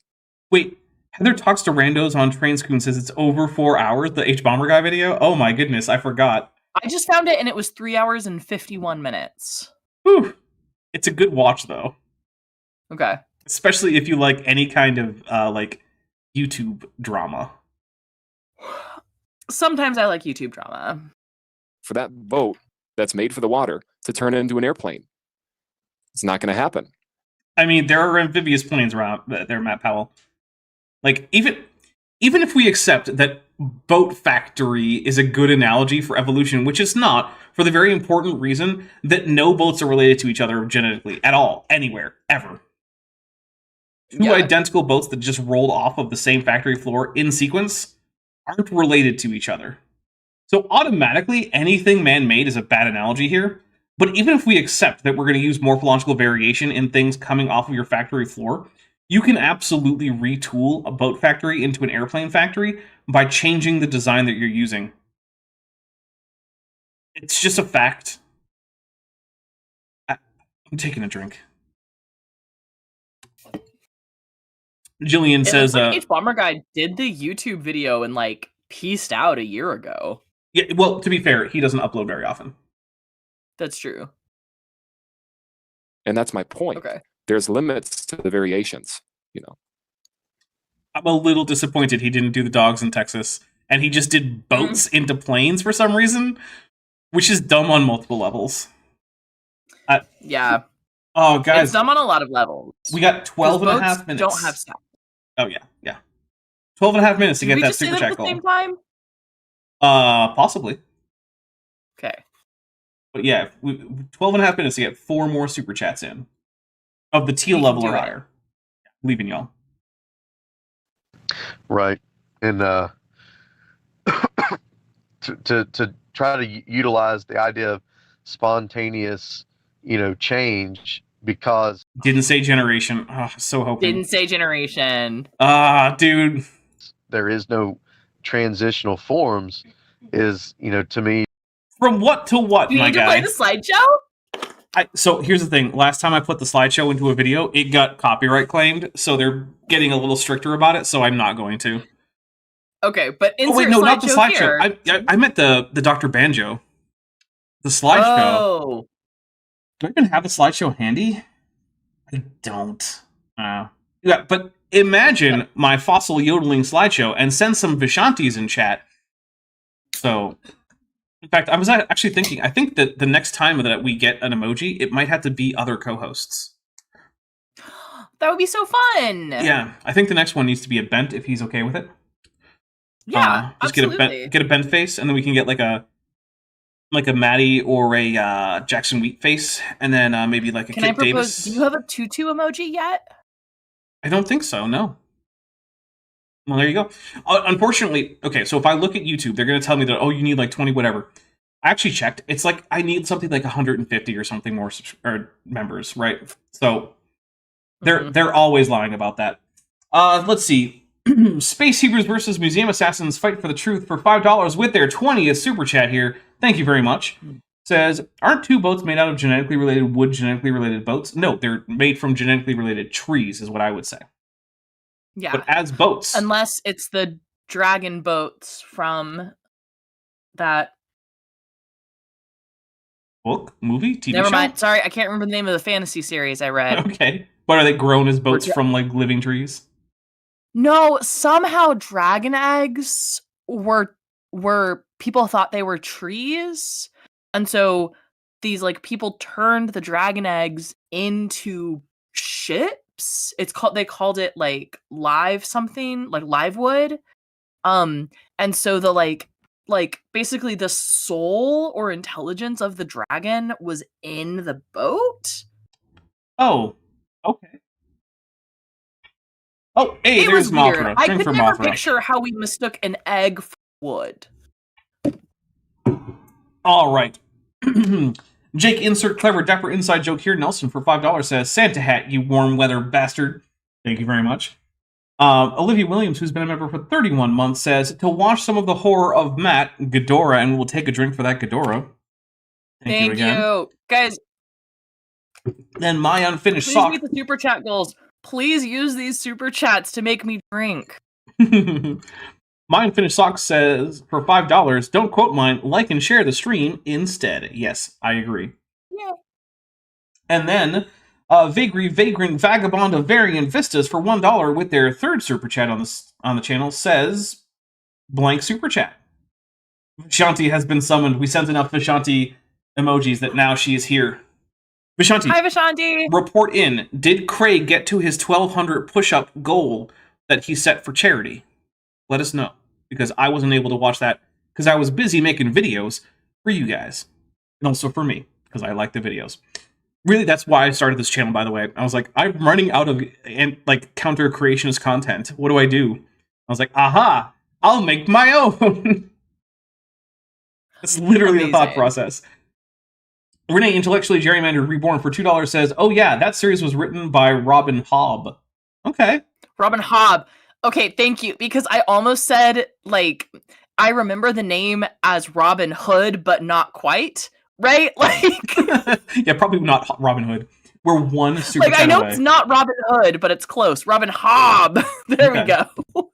Oh, there it is. Yep, that did it. Madam Sloth, with their first super chat here on the channel. Thank you so much. Says, may you have a merry day. And that puts us over the edge. And then Mark Agamotto 13 Smith for $5 says, I know what series she's talking about. It was a dominant hibernating adult dragons and not the eggs. Oh. Okay. So maybe that was it. I haven't read this series, so I have absolutely no clue. But it sounds interesting. All right, here we go.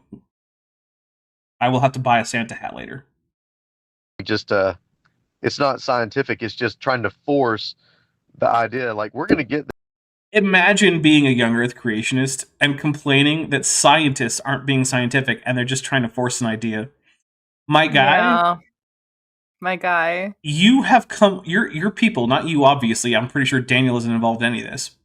But your people have come up with ideas that are precluded by essentially an infinite number of points of data that we have, right? Mm-hmm.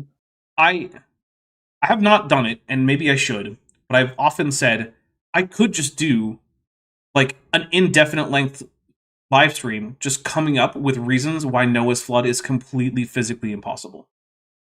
And it could go for hours. That sounds like a fun, it could go for days. Like celebration live stream. That does. And maybe, so I was thinking, do I do do I do a 50,000 subscriber or special, or because I do subscriber specials at every order of magnitude, do I do it at like 10 to the what is it, 4.5 power, which is like 32 something thousand. Oh, I don't know. So I was thinking I might do like a 10 to the 4.5 power. Celebration live stream? Yeah, maybe I'll do that for that. That would be very fun.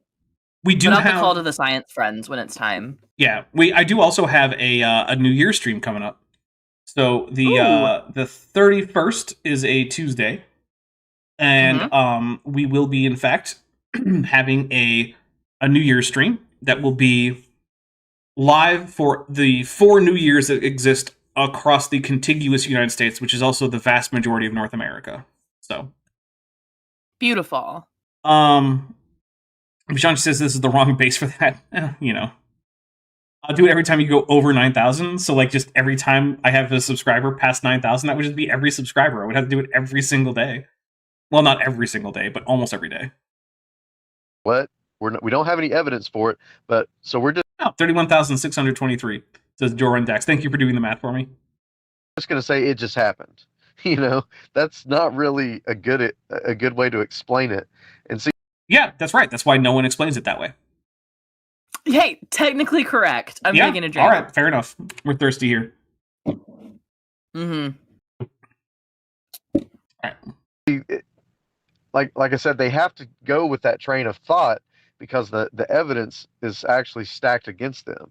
So they don't want. Is it? Yeah. Is it, buddy? Is it?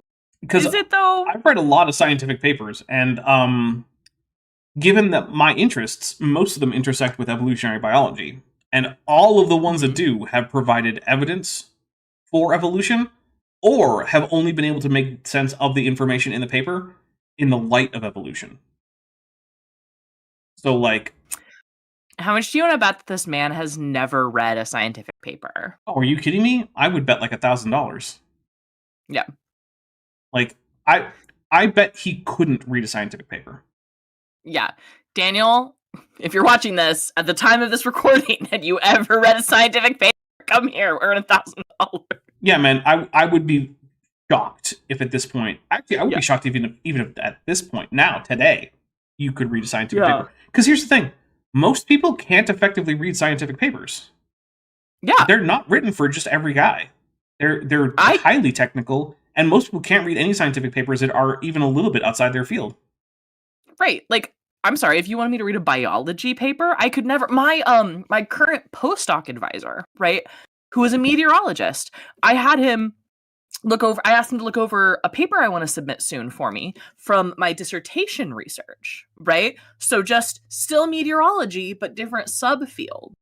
And his responses were like, I mean, overall it looks good, like from like a grammar standpoint, but it's not my field, so I can't comment on the science. Yeah. Yep.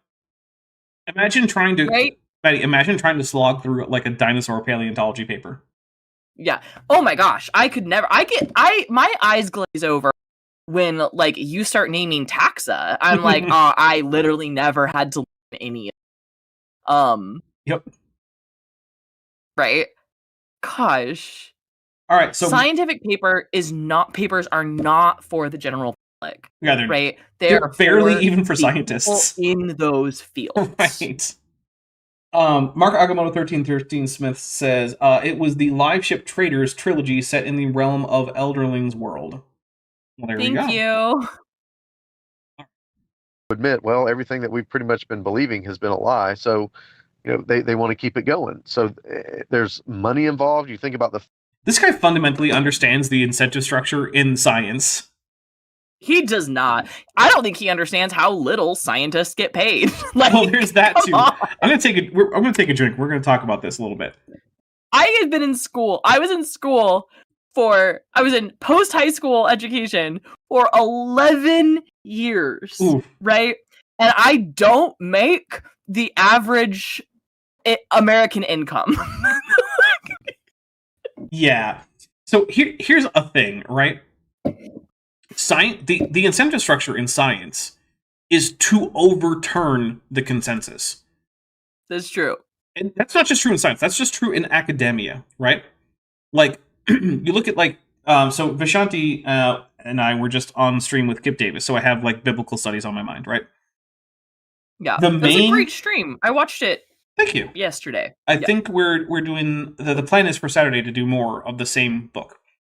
Anyway, the goal of basically every single person over at the Society for Biblical Literature convention or whatever that just recently happened is basically to overturn part of the consensus in their niche field of interest, right? Whether it be to overturn the current set of sources that are reconstructed for, like, the authors of Genesis, or whether it be to reassess the dating of the pastoral epistles, or whether it be that they want to, demonstrate the connections between the Judge's narrative and some other hero epic that no one else has made a connection to from somewhere else in the world. Like, they all want that kind of thing. Everyone in science or in academia generally wants to be able to overturn some widely held consensus and stamp their name on the new consensus. Because that's how you get fame and fortune. You want a book deal as a scientist? Overturn something. I also want to I want to put a little caveat on that, Dapper.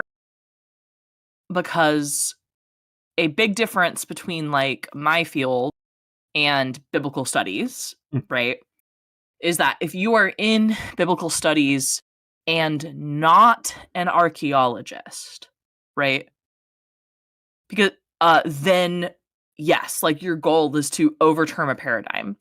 But if you were, but, like, in my field, there is, like, because, like, one of the reasons I love Arctic meteorology is we don't understand how the Arctic works, right? Neither do the flat earthers. That's true. But, like, the Coriolis parameter is a lot stronger in the Arctic, and that changes some of the fundamental dynamics, right? And so I'm not necessarily trying to overturn a paradigm so much as I am to trying to establish a paradigm for the first time. Yeah, so that there is that, right? That is the exception, is when there isn't a consensus. You want to establish one. Yeah, and that's but yeah, there's very the type of science I am drawn to. That is what what I like. But yeah, the idea that science is a bunch of establishment warriors is just not true. It's silly. In fact, it's almost the exact opposite. But the problem is that the reason that there's a consensus is because that is the argument or conclusion that has convinced virtually everyone in the field based on the weight of the evidence as judged by experts in that field. That's a big deal. Yeah. So yeah, another way to say that, because one of the things that drives me nuts, like, talk about science, is they talk about science as though science is a debate, right? Science isn't a debate, because a debate, right, is like two people arguing points, right? And the person who is better at the skill at debating wins.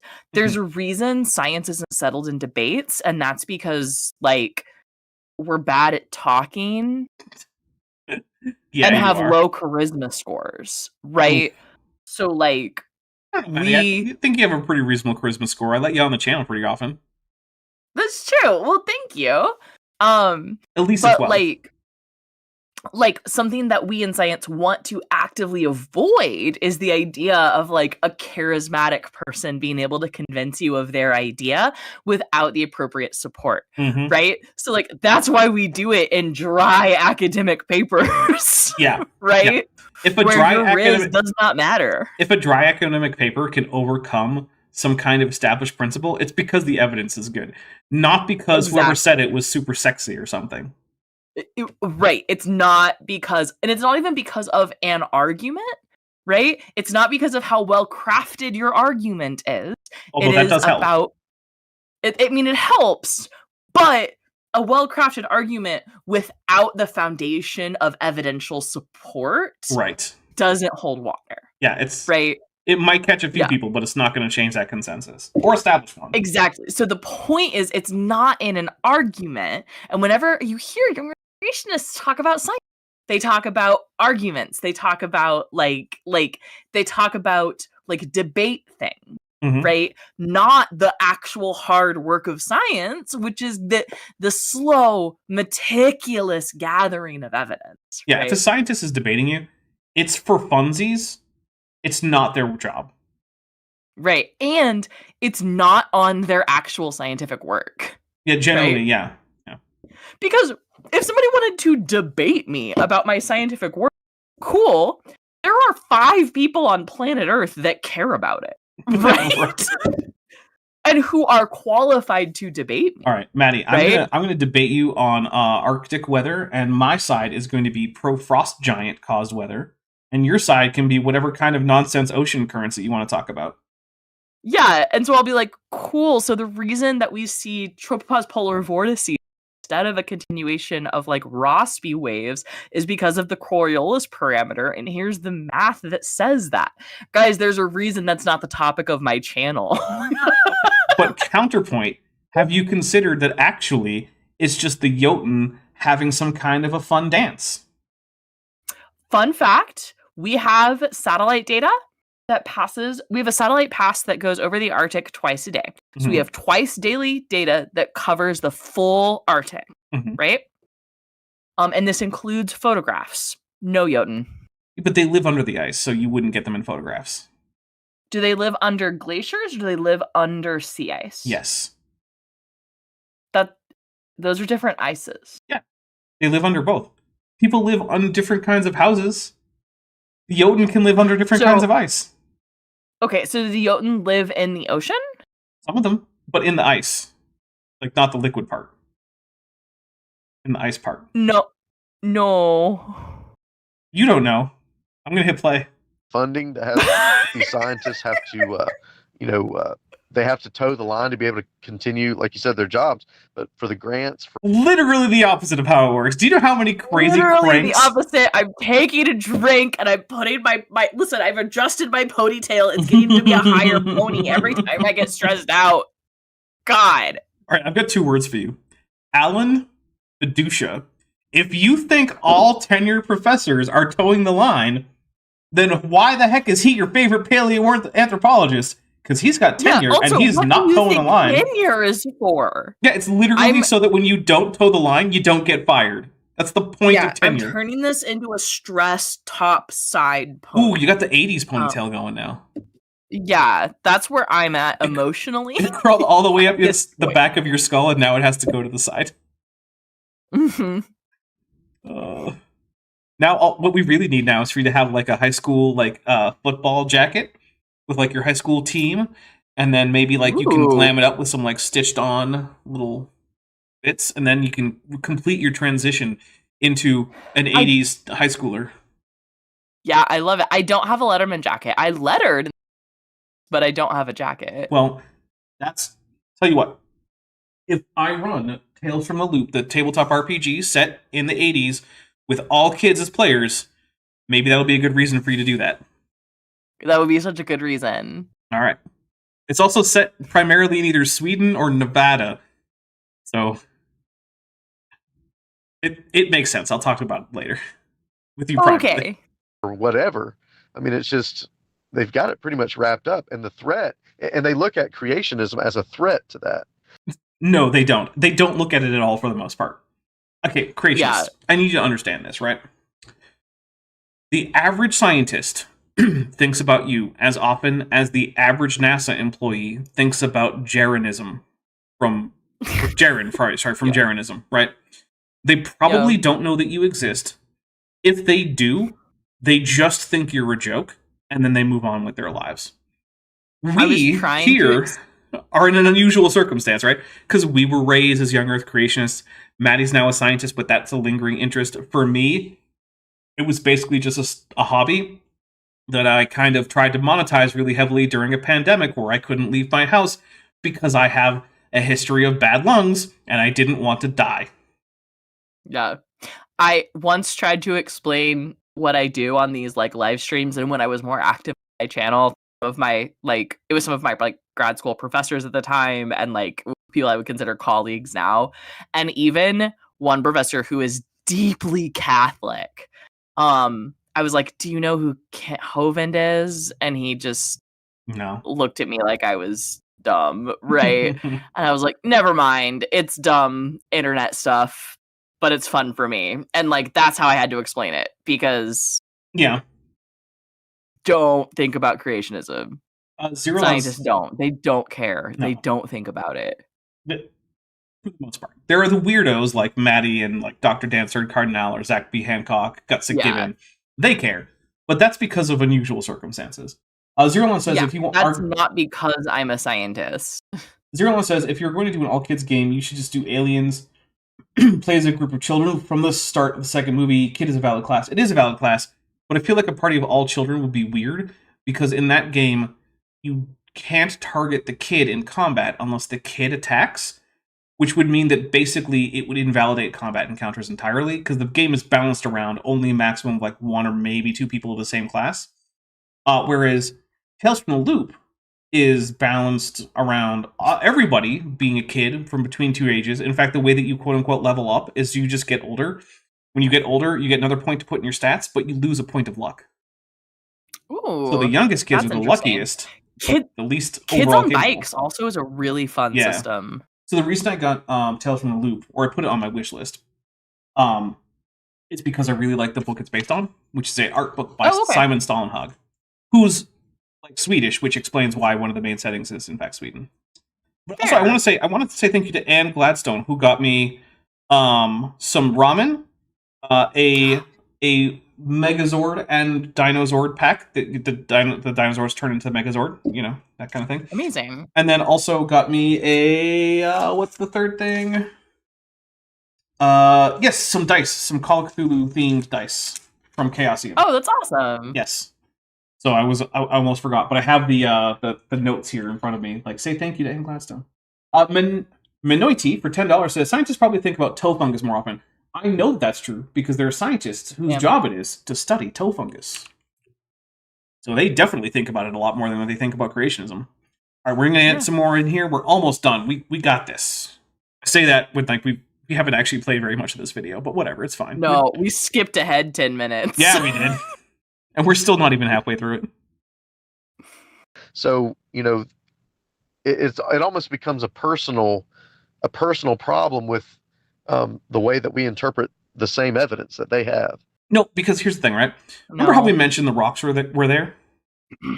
RJ Downard and Jackson Wheat, both friends of the channel, have documented that on average, creationists ignore approximately 90% of the available data in any field they bother to touch upon. That's almost all of it. When creationists come to a topic and they want to address it, they ignore virtually everything that you could possibly know about that topic. Why is that? Because real scientists try to incorporate as much data as possible.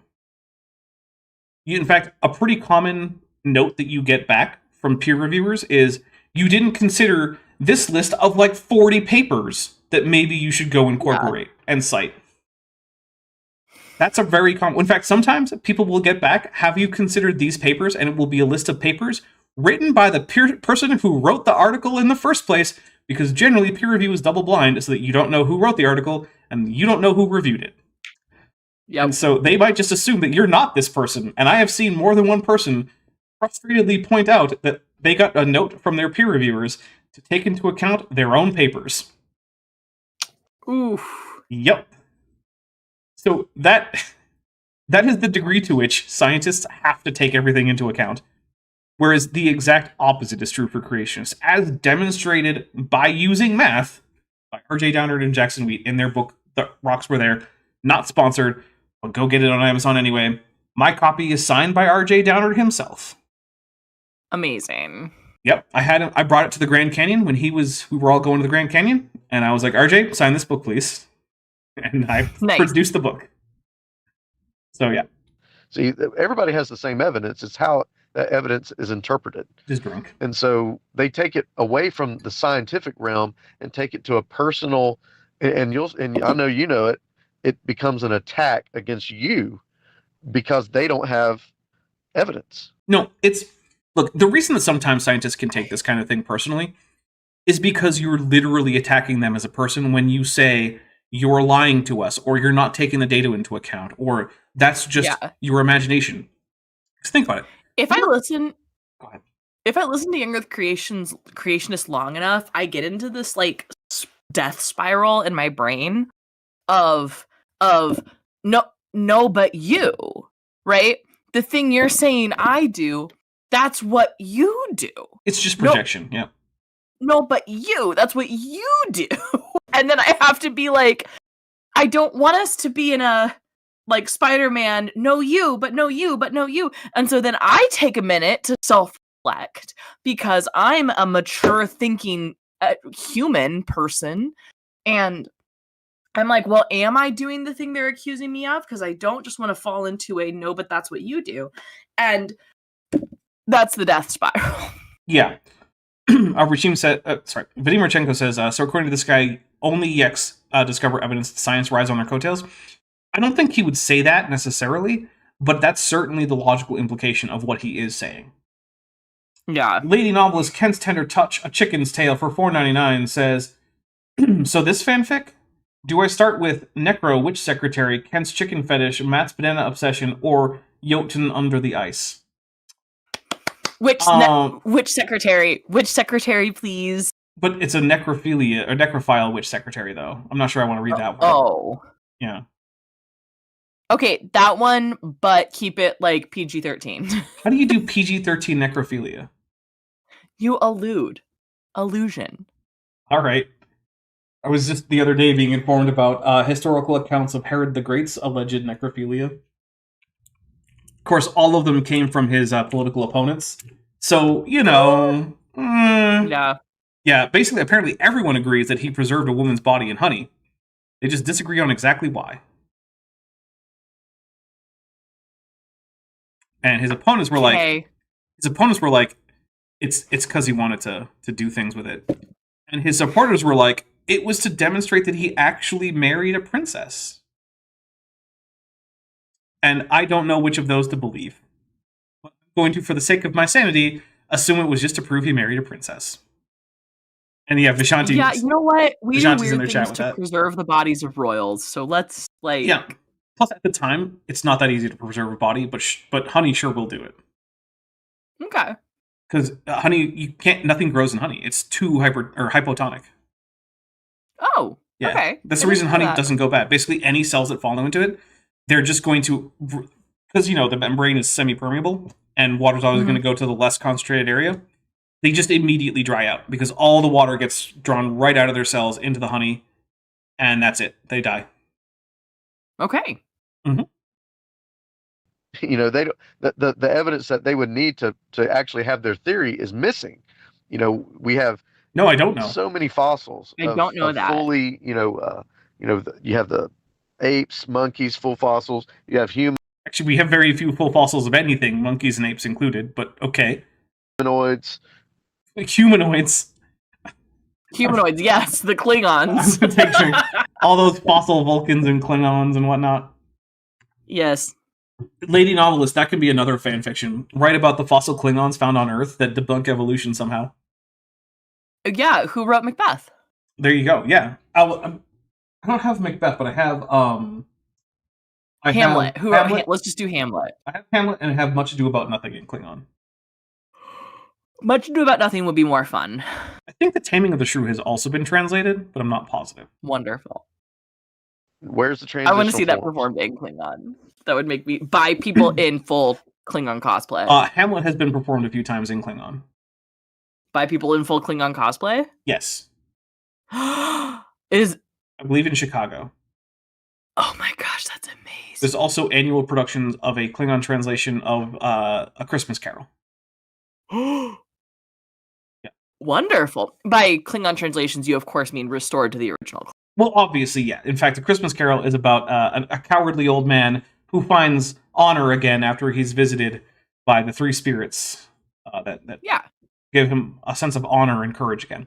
Anyway, Where are the transitionals? Museums and in the ground.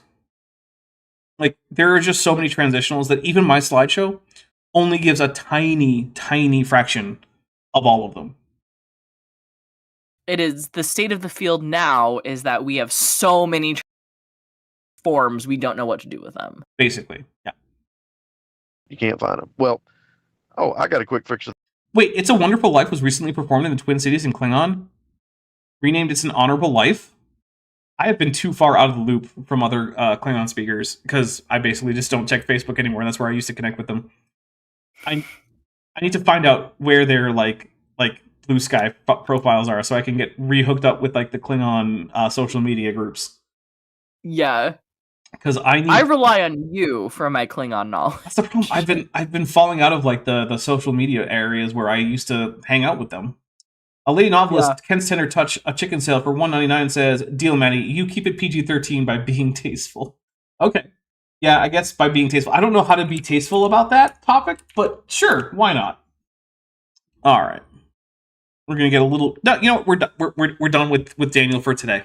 Daniel can come back later. Okay, thank you. He's not even a Matt. He's not a Matt. He's a Dan, and I don't have anything against Dans per se.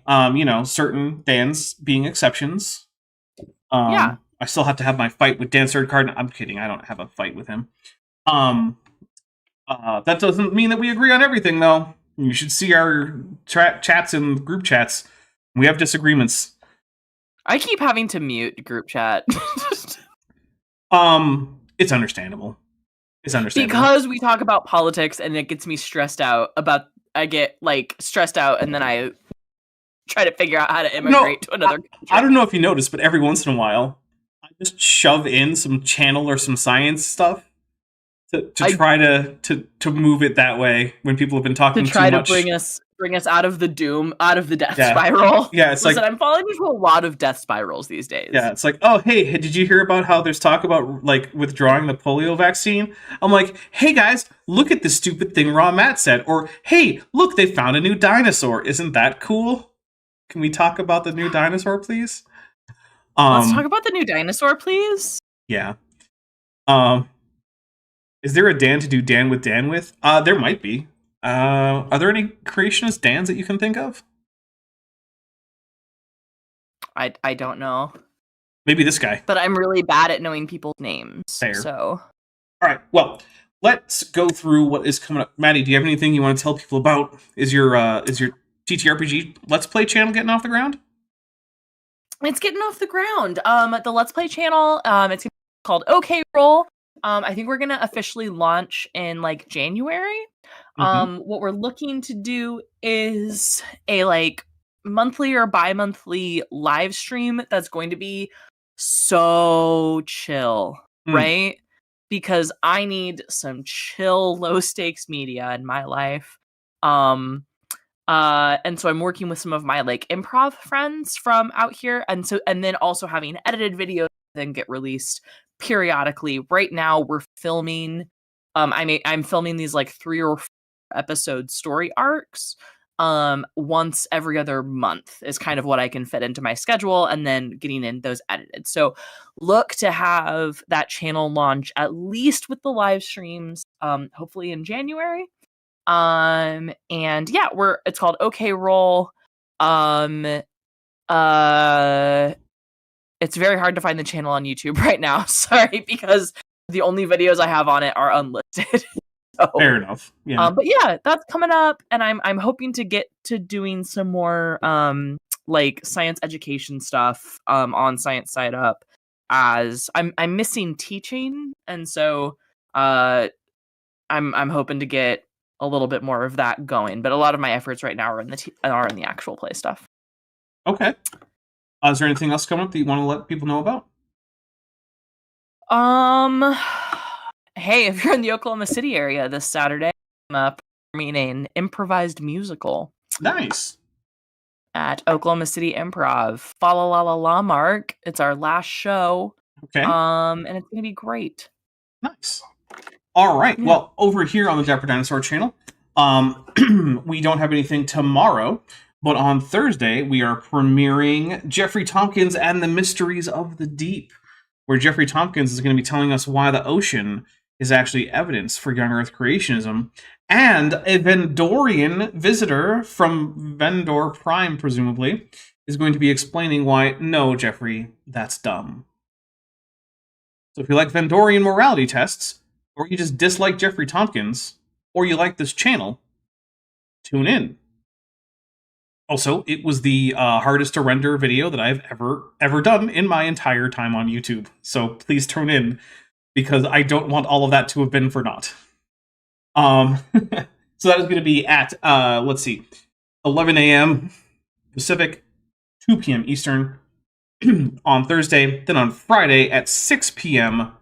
My time, which is 5 p.m. Pacific, 8 p.m. Eastern, we're going to be doing over on Top Hats Off. Star Trek Lexington is the plan. The plan is for it to be that episode that you saw the teaser for during the break. If for some reason we can't do it, I do have other things planned that are Star Trek related, that are Star Trek Adventures related specifically, that we can do. Just like last week when drink from Mothra.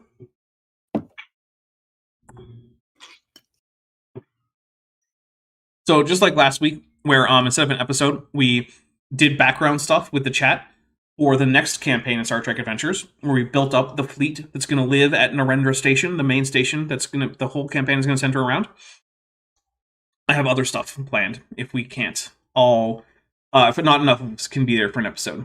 So don't worry, there will be something. Then on Saturday at 11 a.m. Pacific, 2 p.m. Eastern, the plan is to have a follow-up about Bodhi Hodge's book about the Tower of Babel with Kip Davis and Vishanti. So I'm looking forward to that. Yeah, if you want to see Kip lose his cool again, and perhaps also once again get drunk and fail a sobriety test. Yeah, can you get Kip drunker than you did on the last stream? Drunker? I don't know if his liver can handle it. Yeah, I don't know if I want to.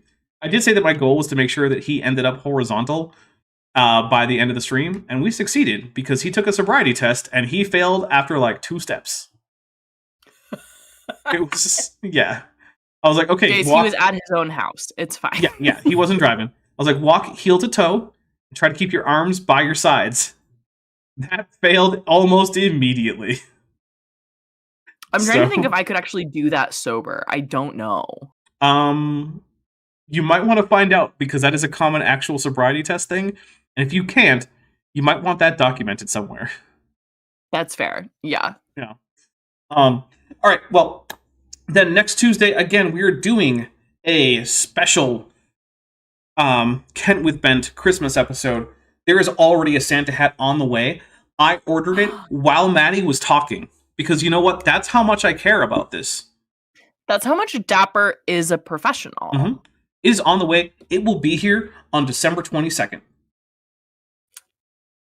So Perfect. Oh, guys, I only have one of the daughter's Christmas presents within reach, but look at this pony. Oh, that is a majestic mane right there. That is, listen, it comes with a brush. Ooh. She can brush it. Right? Very nice. Yeah. All right. Listen, she's 2. The whole pretend play of like, I'm going to take care of things.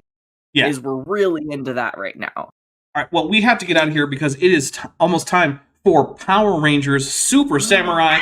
We're starting up Super Samurai. Ring for Mothra. We're bringing up Power Rangers Super Samurai. The second and final season of the Samurai team. Thank goodness. They're kind of terrible. But we're going to do 5 episodes on 1.25 speed. So hang out for that. I hope to see all of you on Thursday. Also, early access video should be dropping tomorrow for patrons and channel members. So if you're not a patron or a channel member, you might want to consider it. All right, bye everybody. Bye team. Hey, before you leave, I just want to take a second to thank my patrons and channel members, especially those pledging $20 or above. Ben Tovand, Ferravara, Tapioca Weasel, Whispers, Eleron Teller, Ian Chen, Kelvin Brostick Van Manen, Landon Knoll, Mabdy Babdy, Wallace, Max Cherry, North Texas Fossils, John Ackerman, and Strawberry Vein. It's because of my channel members and patrons whom you're seeing on screen that this channel can stay afloat. Without you, it would all shut down.